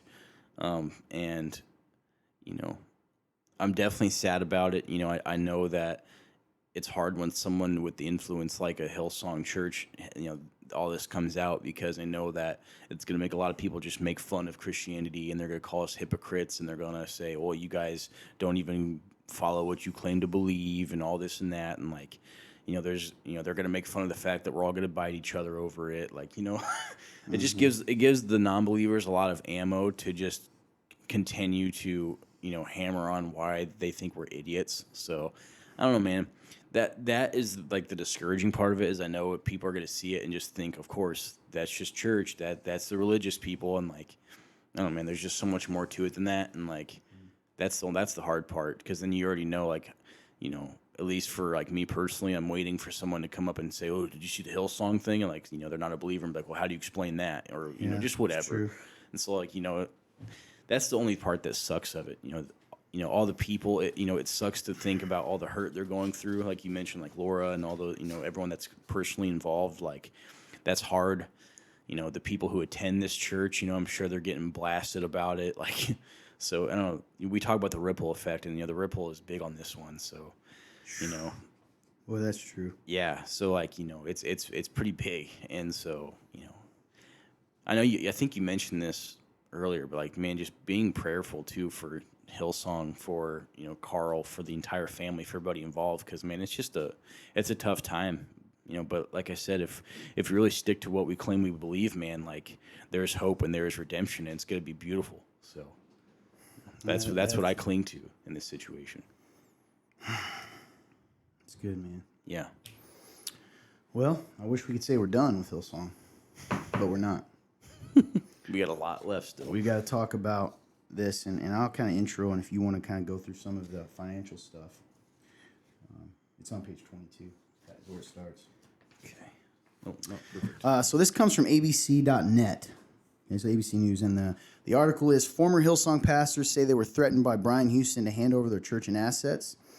And the kind of the overview is, 2 former European pastors have accused Hillsong co-founder Brian Houston and the church's general manager of sending threatening emails during a dispute over the transfer of their church cash and assets to Hillsong Australia.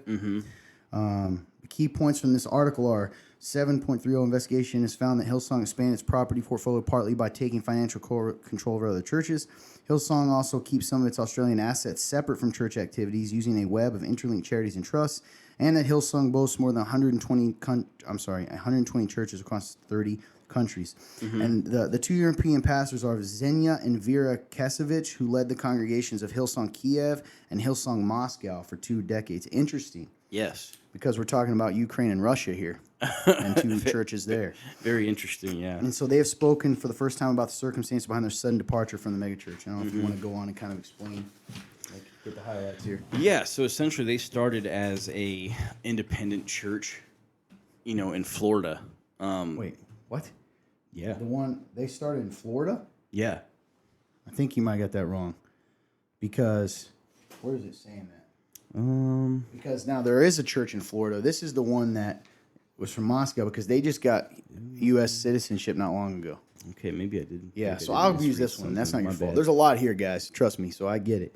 So essentially, these 2 guys, the former lead pastors of Kiev and Moscow, say they attempted to break away from the church in 2014. Yes. And they say they ultimately chose to hand over their church and assets after Brian Houston threatened to open a rival Hillsong church in Kiev. Yeah, there we go. So documents signed by Hillsong Australia general manager, so this is general manager of their day-to-day, Yeah. show that Hillsong Church Limited requested the Kasevich make a, quote, voluntary donation of the proceeds of the sale of a property, as well as over $230 US dollars in cash.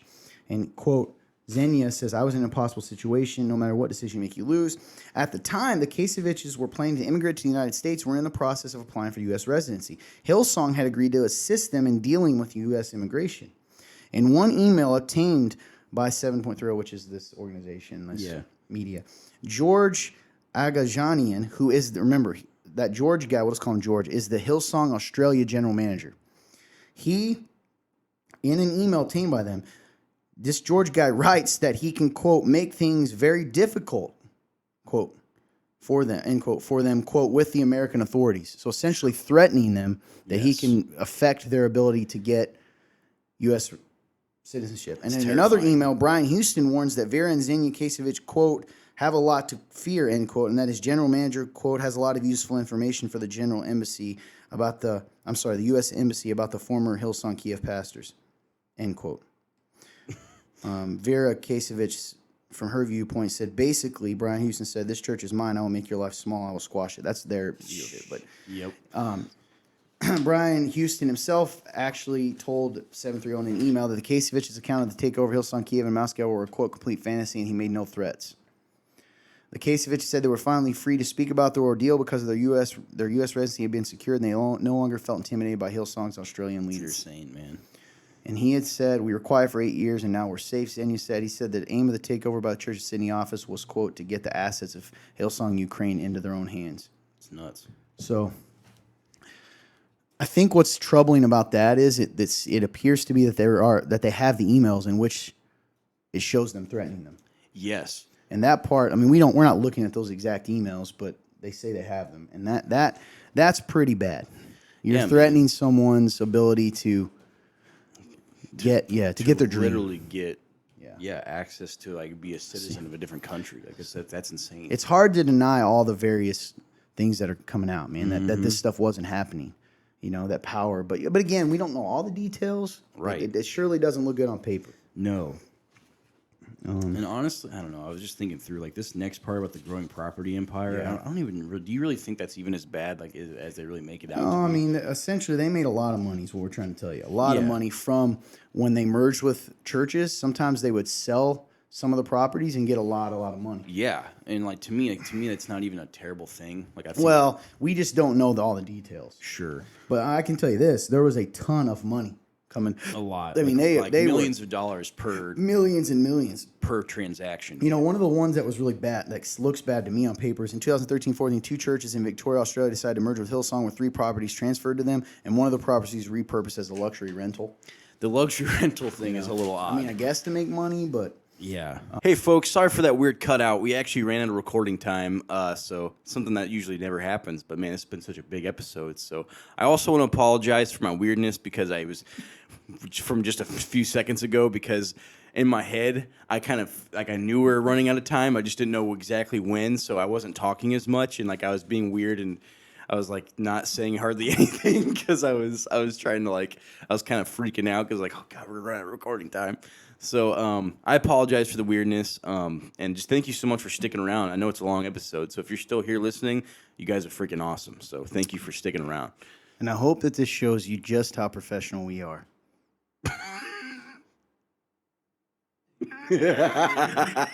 Goes across the board. So, essentially, finishing up, is it wrong for a church to get property and then have income, assuming it's going back into the ministry? Not necessarily, but all in all, and as far as the 2 people, if you read more the Vera and Xenia Kisevich, they said they were excommunicated. There's more into that for not, I don't know.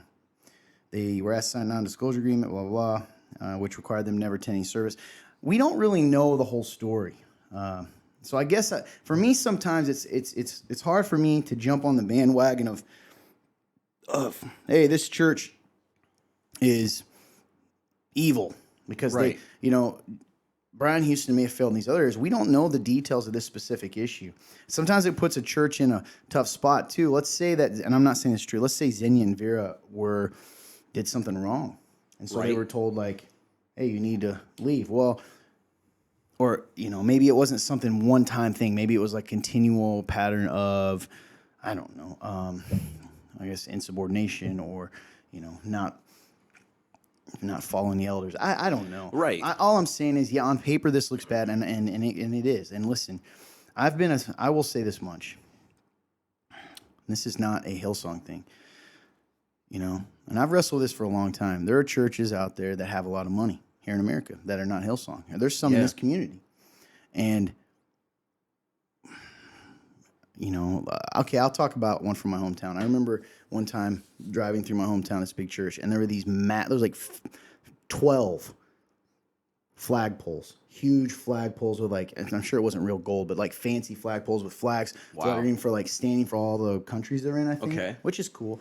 But I often wonder is how much you think that all cost Oh, to man. install, and then you ask, is that a great use of funds? So it's I guess just making sure we're not being hypocritical here, and just because we spent, our church doesn't do that, but let's say, because we don't have it, but say you had $90,000. We spent $90,000 on flagpoles, and they spent $2.3 million on whatever they spent it on. Right. Proportionally, maybe it's similar. That's a good point, man. I don't know. I'm not trying to make excuses for Hillsong. My main point through all of this is just, man, it's so easy to want to make villains.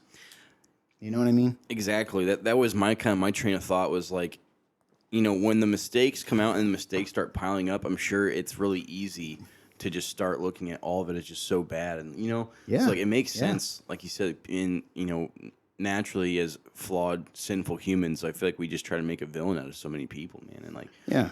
So Hillsong, one thing comes out and the next and the next. And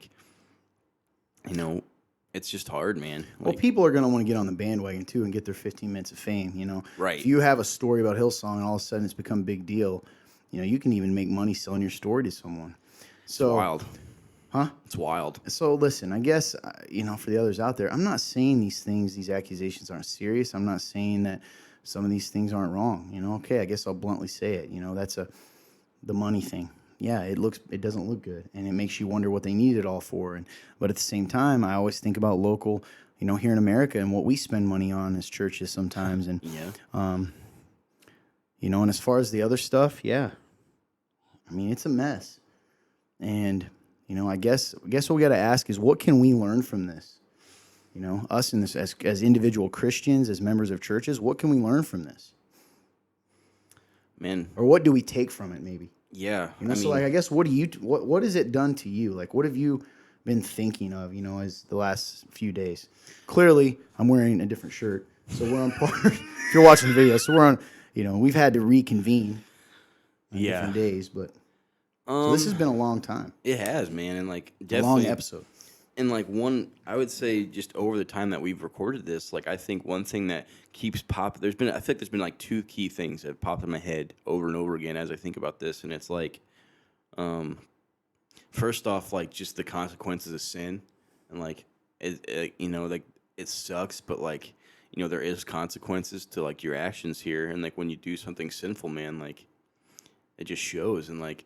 So it's a tough pill to swallow, but this is just the latest example of what sin does, right? So that's been one thing that kind of pops in my head. The other thing though that I can personally take is like, man, like owning up to like your mistakes and like not just letting things slide over and over again because you don't know how far down that hole you're gonna go.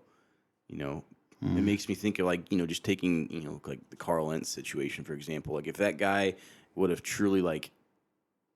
After the first time something weird happened like that, if he would have like, came to people and like repented and like, and he went. Yeah, maybe it wouldn't have come out beyond like the other person. I think that one lady, the one that was not a Christian, right?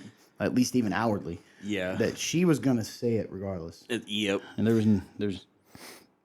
So I guess it makes me kind of think like mistakes I make or like when I don't talk about how I'm feeling or like if I stumble across like a weird situation like anytime that stuff kind of stuff pops up, like when we don't tell somebody or we don't like talk about it, like we're just giving ourselves more room to like create a bigger mess, and so yeah, that's been the other thing that kind of pops in my head is like we have to just be honest with each other and like just talk about our lives, and quit thinking that by not saying anything, we're doing ourselves and other people a service somehow because we're not. So I would say that's probably the other thing for me. Those are the two things that have been in my head the most about this whole situation. Fun turn. Do you have any thoughts? That makes sense. I'm pondering what you said. I'm pretty much in the same place. I think it's very somber. I think what you said is very true. They're all just piling on at this point. I think everything that they've done at this point is just leading up to just more and more accusations and more things. Excuse me. Sorry, I sneezed. I've definitely seen this. I know that when you put the financial things right next to everything else that's been going on and all the other accusations out there, it definitely looks shady. So a lot of this stuff could either be just coincidental, or it could be we don't see everything, and because we can't see everything, we're naturally going to get to this point where we're like, oh yeah, you are all shady human beings, like, which is possible. But at the end of the day, I think it puts us in a very interesting position because we can't condemn and destroy the whole Church of Hillsong. I don't think that's right. No. I think there's definitely problems there, but there's problems in every church, and I think I think they're walking it out, and I hope they are. And I think that's all they can do. I don't agree that the Carl Lynch report was released. I don't like that it was leaked. So whoever did that, I really don't like that. I don't think it was right. I don't think it was something that should have been a thing. I think Hillsong made the right choice in not releasing that report. I think they're just in a very interesting time. I think their worship team probably has the right idea in coming back and grieving and being with their people and being like that. I think there's a lot of turmoil there, and I think the best thing for us to do for them is to pray. And like, I mean, because this all looks so bad, and you got to know there's going to be a lot of doubts in that congregation. There's going to be a lot of things, and like, it's not going to be very helpful at all for us to keep biting each other and biting at Hillsong and all these things. Yes, there may be problems there, but do we burn down the church? No, we walk it out with them, and we do the best that we can. And Follow what the Bible says about this. Really like what you said about walking it out, and not only within the congregation that they're walking it out with each other, but Yeah. as believers, regardless of what you think of the institution right now, and it could come out that God says, no, you're not, you're done, but there are believers within that church, and that's the thing, and I don't agree with every teaching I've heard there, I don't, but at the end of the day, are there people do they call on the name of Jesus? Do they believe in Christ crucified and resurrected for our sins and put our faith? Yeah, I think there's certainly tons of people in there that do. And that means that there are brothers and sisters, and we should care about that. And instead of wanting to crucify them, we should want to walk it out with them, like you said, even on the outside. Really what does that look like? I don't know. Sorry, I didn't cut you off. No, you're Praying. fine. I'm just thinking. It means praying for them. It means being supportive. It means challenging when people make broad statements about people. I don't know Carl Lentz. Carl Lentz did some silly things, and he fell, There's two options. Let's just be realistic. Carl Lentz is a believer that took his eyes off of Jesus, that disobeyed and sinned against God and man, right? He did wrong.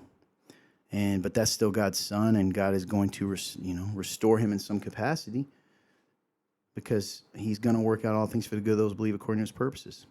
If Carl's his son, then we need to be careful not to throw stones, right? Or he doesn't know Jesus, and he truly was a, lack of a better word, a goat. Maybe he thought he did, and then he's going to come to repentance, and right, hopefully, or not. That's going to show itself over time. And I think we can't sit here and say, and I like what Clint said, the danger in this getting released is not so much, it's just stinks for him and his family to be, and all those involved, even the Kimes, to have to live this again. But what I think is even more sad is that people are and the way that this was written in Christian Post, because let's make no mistake, Christian Post is a business. They want to make money. They want to get viewers. We're talking about it right now. That's why we wrestled with talking about it. What I would say, though, is that the sad thing is that, let's say for instance that he was being that forthcoming out of a repentance and then saying, I'm just going to lay it out there. But it's not the way it comes across, right? It's not the way it's written. Even like he proudly says, I lied well. Well, who says that? That wasn't even in the original investigative article. Right. That was their word. So I it's guess, kind of sad they did that. Huh? It's kind of sad they did that. They could put it that way. Yeah. So I think we gotta be slow to judge, right? And we need to, yes, there are consequences, and it's already been shown. And I'm not saying that we have to just brush it under the rug, but friends, be careful that you don't cry out, crucify, crucify someone. Several reasons why scripturally. One, we're all one instance away from a stupid thing that affects our lives. Yep. And two, if that is God's son, right, that is his, and he loves him too. And something to remember. And it's overall, it's heartbreaking. I think it's sobering. The other thing I take from it's a good warning. There is a warning here. If you don't walk away from this saying, it doesn't matter, maybe you're not as famous as Hillsong, but if you're the local husband or you're the wife and you've messed up, you in your little, for lack of a better word, your kingdom, sin can ruin and destroy a lot of things. And it spills out over people. And God, and it's terrifying to say, we've got to take those opportunities to repent, like you said, when we get the chance before it becomes those things. But man, I guess I'm just speaking for me. I know in my life I've done things that to the outside people want to judge me for, and rightly so. They should judge the acts, the things I've done wrong. But I know I love Jesus, and I know I was saved, and that's hard for some people to accept. That people that know Jesus, love Jesus, and more importantly are loved by Jesus, can make huge mistakes. And that's terrifying. And it's that old saying actually becomes true here. We can hate that sin so much, but we don't hate the sinner. That's right, man. And forgiveness is something we don't. It's not optional for the Christian. I like that. It's not. It's not optional. He who's forgiven much forgives much. And I am Carl Lentz. We all are at times. Maybe we haven't, from a human perspective, but man, in the eyes of God, we've made, that's what it's like. So it's sobering. Yeah, man. It makes It's you really think. good. It makes you feel fear. I always say, I've said for years, what if somebody took your worst moments and put them on film on a big screen for everyone to see? What would they think of you? Wouldn't be good.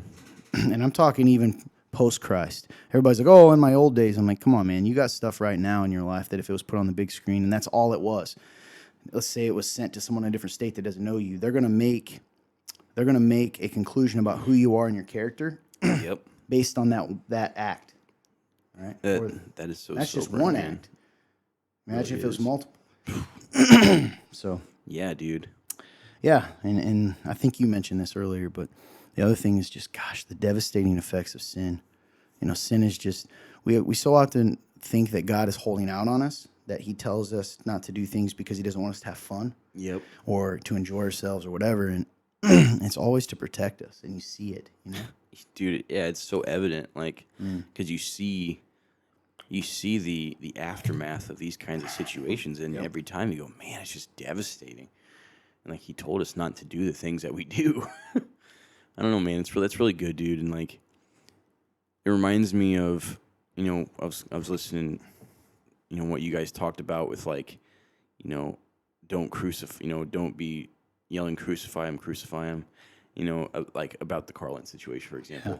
I think one thing that I'm also going to be taking away from this that you reminded me of, that I think also everybody to an extent could, whether they're listening or watching, is like, it's funny. It's very easy to say that about a big situation like this, but then ignore the fact that you do that to people who are close to you in your life. That's good. Because we crucify them, yeah. Yes, because this is somebody we don't know, and like we know as Christians, like we know that we're not supposed to judge or whatever, and so like we can go, yeah, like we won't do that. Like we won't look at Carl Lentz that way, but we look at people that we're close to like that a lot. So it's like, that's something I'm taking away from it, is like, why do I crucify others in my mind that are close to me? Yeah, it's good, man. So yeah, that's where we left it off. We hope, I guess that's where we'll leave it. I mean, we hope that you guys can hear our hearts, and it's not just sensationalism. This is real talk, right? We always say we want to take the real events and then give them a Christian spin. And the world's going to tell you, right? They already are in Hillsong Exposed and giving you their view. And we just want to give our thoughts on it. And messy situation. Sometimes it's not as black or white as, we want it to be. Bad, evil man, Be careful, I'm telling you.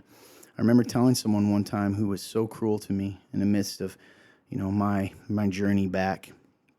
And I said, man, I hope to God, and I said it this way, that you don't ever have a time in your life where you need the grace you're refusing to give. Because, grace scares people, man. Because what if they do it again? And then that leads back to what Jesus said to Peter. How many times, Lord? 7 times 7? 70 times? No, I tell you, 70 times 7. As many times as it takes. Jeez. So thank you, Lord Jesus, right? Thank you, God, for your grace to us. Because we are all that dirty in his eyes. And that's sobering and enough to give you praise. Enough for us to want to praise him. So yeah, pray for everyone involved. We'd love to hear your thoughts. Feel free to drop comments or use the link if you're listening on the podcast at www.theremnant.life/real-talk. Click it and give us your thoughts, and maybe we'll do a response episode where we respond to your thoughts and kind of share some of your thoughts out there. You can put your name or not, but what are you guys thinking? We kind of want to know, what is everyone else thinking about all this? It's good, man. Etc. Everywhere. Yeah, gotta have some sort of thought. Got to have a dialogue about it. So that's it. Long episode. Yeah, man. Hope you guys like it. But yeah, it's been long. I'm excited for it. Yeah, I you know me. I'm the guy that always just doesn't trust human beings, and so I'm like, There's been people out there going, I can't believe them. They're so evil. And they forgive too much. Grace has been taken too far. that was actually said. I keep bringing that up. You take grace too far. That's how they sound to me. You. So I'm up in the air. We talked about this before. Kind of end up the show. I got two things we want. Unless you guys have something else. I checked it. What I was doing on the phone. Those who judge me and say I'm not paying attention to AJ was I was making sure we didn't get any questions that slipped in. We did get an update from Blueberry Brad, Oh yeah. but we're going to share that next episode because there's a lot Stay there. tuned. Yeah. So those of you with the great muffin heist, we'll catch you back up on that. Yep. It appears, on the one hand, has Clint been cleared? Fun turn? I think maybe. But so another name has been thrown into the hat. William Covington, third. That rakish rogue. Did he make an appearance? That rakish rogue. Did he slide in and set up Fun Turn and everyone? Gosh, heel turn. by declare. rogue. Oh. You heard him. Anyway, we'll talk about that later. If you want to know who that is, you'll have to tune in next time. But I also consider to end the show. One, I want to leave you guys with something to think about. You know, I got to quit saying that. One of the things that we've tried to do is leave you with some Bible encouragement at the end. Bible encouragement. But before that, which will be a great segue, and I'm torn on this, guys. Okay, this is live in the moment. We talked about this 2 minutes before. It's true. So I had a nightmare last night, a terrifying nightmare. Now I don't remember every detail. Okay, I wish that I did because I'm telling you right now, I can remember parts of it, like walking around in almost like a dungeon area, and like I was trying to get free. And I think you guys were there, and other people too. Oh boy. So.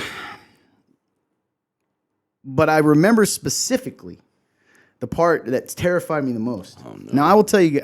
Should we talk about this? I'm in, man. Like I said, he hasn't told us anything about this. Hey! This is live. Don't know what he's about to say, so I'm excited. Hey, Pastor hates a lot. If you're watching right now, this will be a good opportunity for you to. Who are you? I don't know. Just a random guy that's looking for a reason to be mad. People have bad dreams.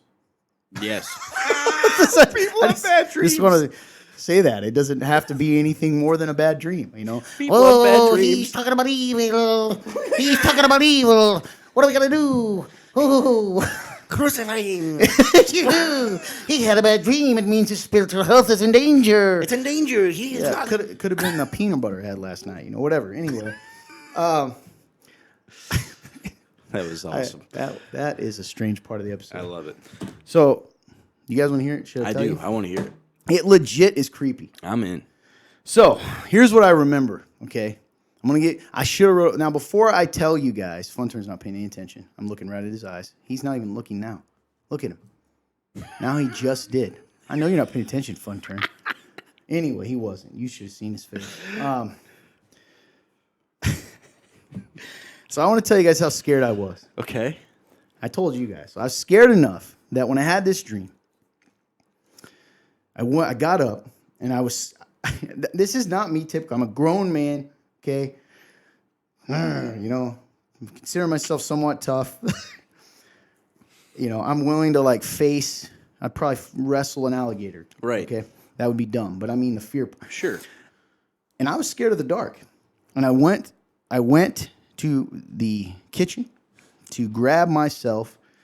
I don't know what I was grabbing. I probably got some peanut butter. Okay? I know me. All right.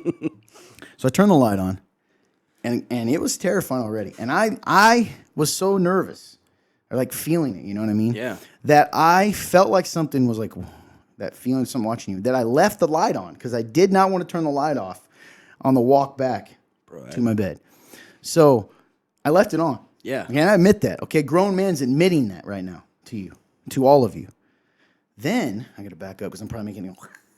So then I lay back down, and Okay. I still had this creepy feeling. So I prayed. Yeah. If there was any sort of like presence that wasn't of God, you know, all that kind of stuff to get before I could even go to sleep. And then of course you had that thought of like, did that mean something? It's that kind of dream. Yeah. So in the dream, I don't remember everything, but I remember we were like, part of it was cool. Okay. Like I can't remember everything, but somehow I was kind of fighting against like this evil thing. Okay, I don't Nice. these things. We were fighting against evil. Yeah.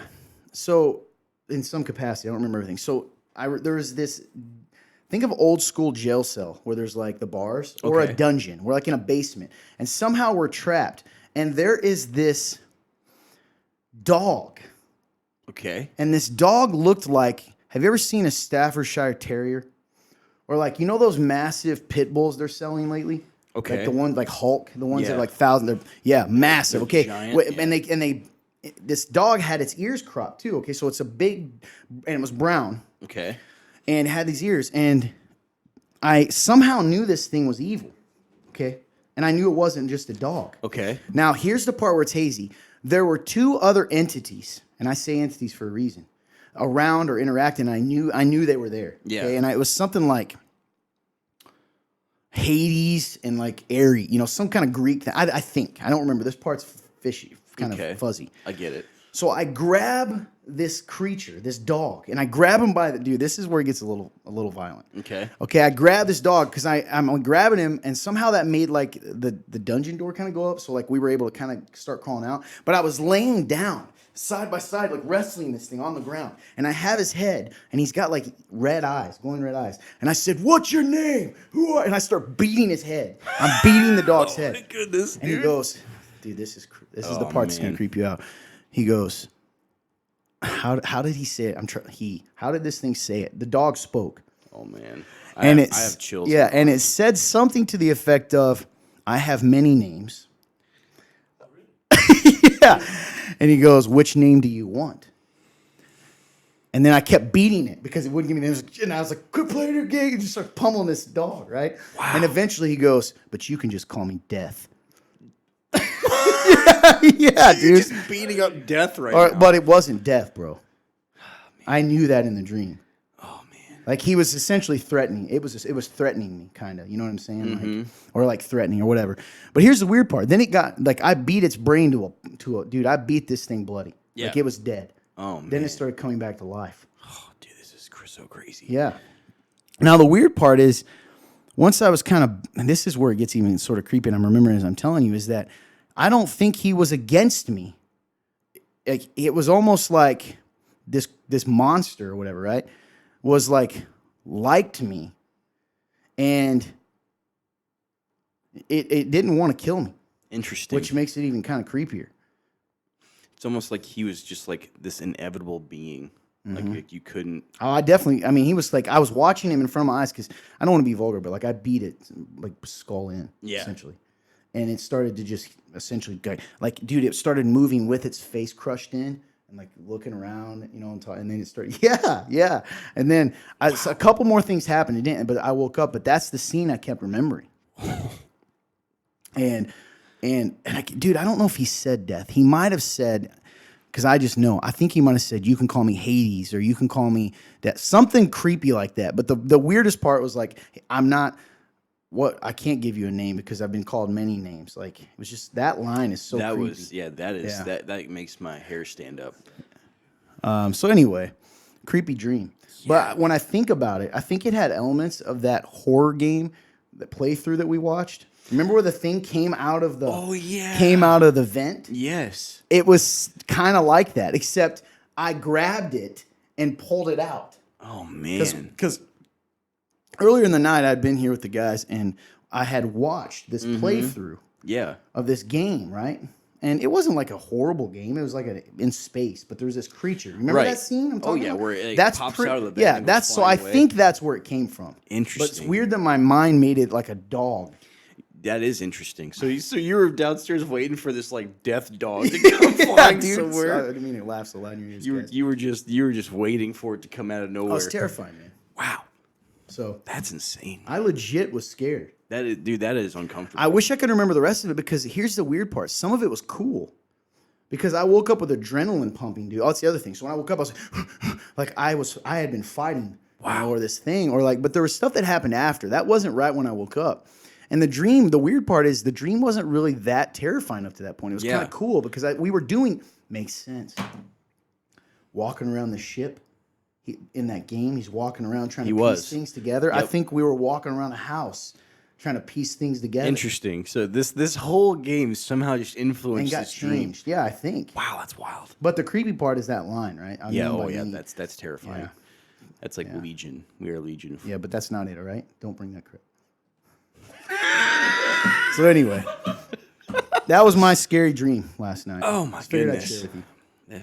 Is that pain or like your horror? Oh, horror. Okay. Ugh. So anyway, hip. we've given. Yeah, he actually hurt his I hip. did. It sucks. So we've given you a show filled with laughter, joy, terror. None of it really makes sense. AJ brought up a good point right before we got on. I'm talking about because I was just going to share it with the guys. Yeah. Because it was a weird moment. I forgot because Louisiana Hot Sauce was here and he said something that reminded me of the dream. Remember? And I was like, oh, that reminds me of this dream. Man. So I was going to tell him, I was like, wait, do you think I should share this on the... And AJ, being the professional, he goes, my only concern is, does it fit the theme? Listen. Now, what makes that... I love that. But what makes that funny is the random times he decides, you know what? We are professionals. And we will not go against the theme of the show. You know what I'm saying? Now, AJ's the Of type of all guy the times, man. who he'll be like, you want to know what? We're going to get a monster truck, and we're going to go ramp it over our new softball field. Uh-huh. And that's what we're going to do for the show Drop today. the softball. That's what we're going to do for the show today. And What? then this will come in, and he'll be like this. I don't think it fits. I don't think it fits with The what monster truck the makes perfect theme sense, but this, nah. of what we're trying to strive for. Anyway, pretty funny stuff. Yeah, dude. I'm sorry you had that dream, man, because was that's scary. terrifying, man. Nightmares suck. What's your guys' scariest dream? Like, That's a make it appropriate. But I'd love to hear your thoughts on that. Dreams are strange, man. I find dreams are fascinating to me. I don't dream a lot. I guess that's the other thing I should say. I don't sleep well enough to dream. I think you only sleep in deep or dream in deep like sleep, right? REM. Yeah. Yeah, I don't sleep very well, so I don't dream very often, which is another reason why it made it so odd. Yeah, because you were in a deep sleep. Anyway, now to fit the show and the way we've been all over, let's end it on some scripture. Some biblical encouragement. So I want to leave this. It was asked for real. You know, as you guys know, the show's probably coming out. We hope today, which is what is today? Today's. Yep, it's Friday. It's Good Friday. Yeah, so it's Good Friday. And what happens on Good Friday? We know, which is odd that we call it good, but if you know why it happened, it's good, right? Yep. This is the day where the trial happens. So in the morning, it would have been the trial. They've already, probably at this point in the day when we're recording, would have already had the Pilate would have tried to give them hey, we'll give you Jesus or we'll give you Barabbas and do Jesus, we'll take this. Then try to do the exchange, Barabbas, Jesus, try to get Jesus basically free because he knows he's innocent. And at this point, Jesus would probably be on the cross. Yeah. So, yeah, he gets crucified. Yep. So I want to leave you guys, and it's a story a lot of us have heard, but I'm going to read it briefly, and then I want to leave you with this short thought. And it's a sad scene, and a reminder, and a sobering reminder of what Jesus did for us, but let it sink in what happens here. So Jesus is on the cross at this point, and they hang him between two criminals, like a criminal. They mock him, right, with a sign that says, "Oh, here's the King of the Jews." So here we are. I'm reading from the Gospel of Luke, chapter 23, starting at verse 32. 2 others, criminals, were also led away to be executed with him. When they arrived at the place called the Skull, they crucified him there, along with the criminals, one on the right and one on the left. Then Jesus said, "Father, forgive them, because they do not know what they're doing." And he divided his clothes and cast lots. The people stood watching, and even the leaders kept scoffing. He saved others. Let him save himself if this is God's Messiah, the chosen one. The soldiers also mocked him. They came offering him sour wine and said, if you're the king of the Jews, save yourself. An inscription was above him, "This is the King of the Jews." Then one of the criminals hanging there began to yell insults at him. "Aren't you the Messiah? Save yourself and us." "Aren't you the Messiah? Save yourself and us," mocking him, right? But the other answered, rebuking him, "Don't you even fear God, since you are undergoing the same punishment? We are punished justly because we're getting back what we deserve for the things we did. But this man has done nothing wrong." Then he said, "Jesus, remember me when you come into your kingdom." And he, with a capital H, Jesus, and he said to him, "I assure you, today you will be with me in paradise." And what it doesn't mention here that we know in the other gospels, which each gospel gives a little more, is that both criminals mocked him at the beginning. They mocked him. And towards the end here, as they had hung there for hours, something changed the heart of one. Man. This man mocked him hours earlier, was right there with his friend, like, probably saying the same thing, take us off. The other guy, save yourself, Jesus. You're the Messiah. Save yourself, right? Overcome with bitterness. Even at the end, pride. And something, probably in the way Jesus, maybe he heard Jesus say, forgive them, they know not what they do. We don't know. But something changed in the heart of one of the criminals. And interestingly, we know it was a real heart change because he didn't talk to Jesus first. He looked at his friend, right? Probably with don't you even see what's happening? It's powerful. And then looks over at Jesus as he's nearing his death. He's nothing to gain for this, right? You don't have anything to gain. You're going to die anyway. And he says to him, remember me, right, when you come into your kingdom. Man. Which tells me he must have known something was more than this world. I don't know. We don't know how this guy knew. Yeah. And so Jesus, hanging, dying, thirsty, suffocating under the weight of his own body, bleeding, right? Thirsty, all of those things. Human, right? Fully human, fully God. So you ever been so tired? You ever been thirsty? I know that last summer when we were running a lot and we would want to talk, sometimes I didn't want to talk when someone's talking to me. It was almost frustrating because I'm just trying to breathe, right? Yep. And he looks up, lifts his weary head to look at this man and says, I promise you, you'll be with me today in paradise. And what's so beautiful about that promise is the man was scared he was going to die, right? He was going to die. And Jesus could have just said, hey, I'll remember you, right? He could have said that. And he took it a step farther, though, and he said, today you will be with me in paradise. This pain you're feeling is only temporary, right? I'm going to take you with me. That's encouraging in a lot of ways. It's beautiful, man. It's encouraging because it shows the heart of Jesus, and I'm getting emotional right now. And if you're not on camera, I see AJ is. That's not my words. That's the truth of, it's not just my words. It's God's truth. Jesus, who He is.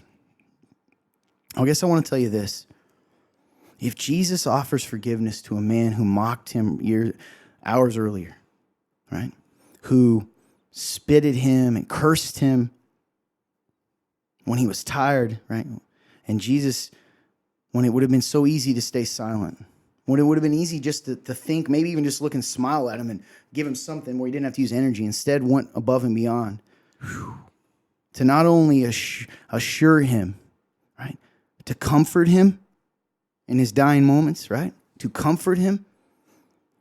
How much more will He do for you if you have put your faith in Him? Man, dude. It doesn't matter how many times you failed. It doesn't matter how many times, maybe you were the one, he's not going to forgive me this time. I did it again. It doesn't matter.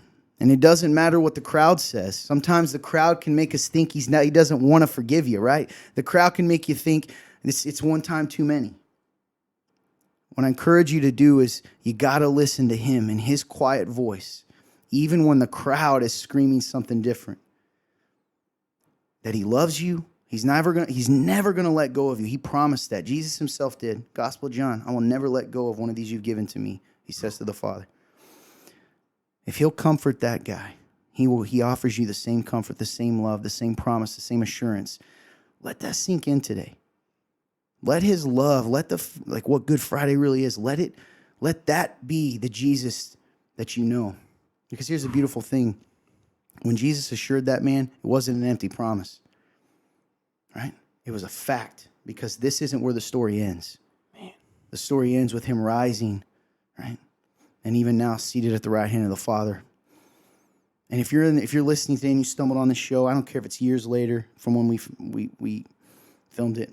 You don't know Jesus, you just happen to listen to some goofy guys talk. I want to tell you something. Maybe you are that thief. Maybe you're that person that's mocked Him your whole life. Here's the beauty. It only takes a moment to change that.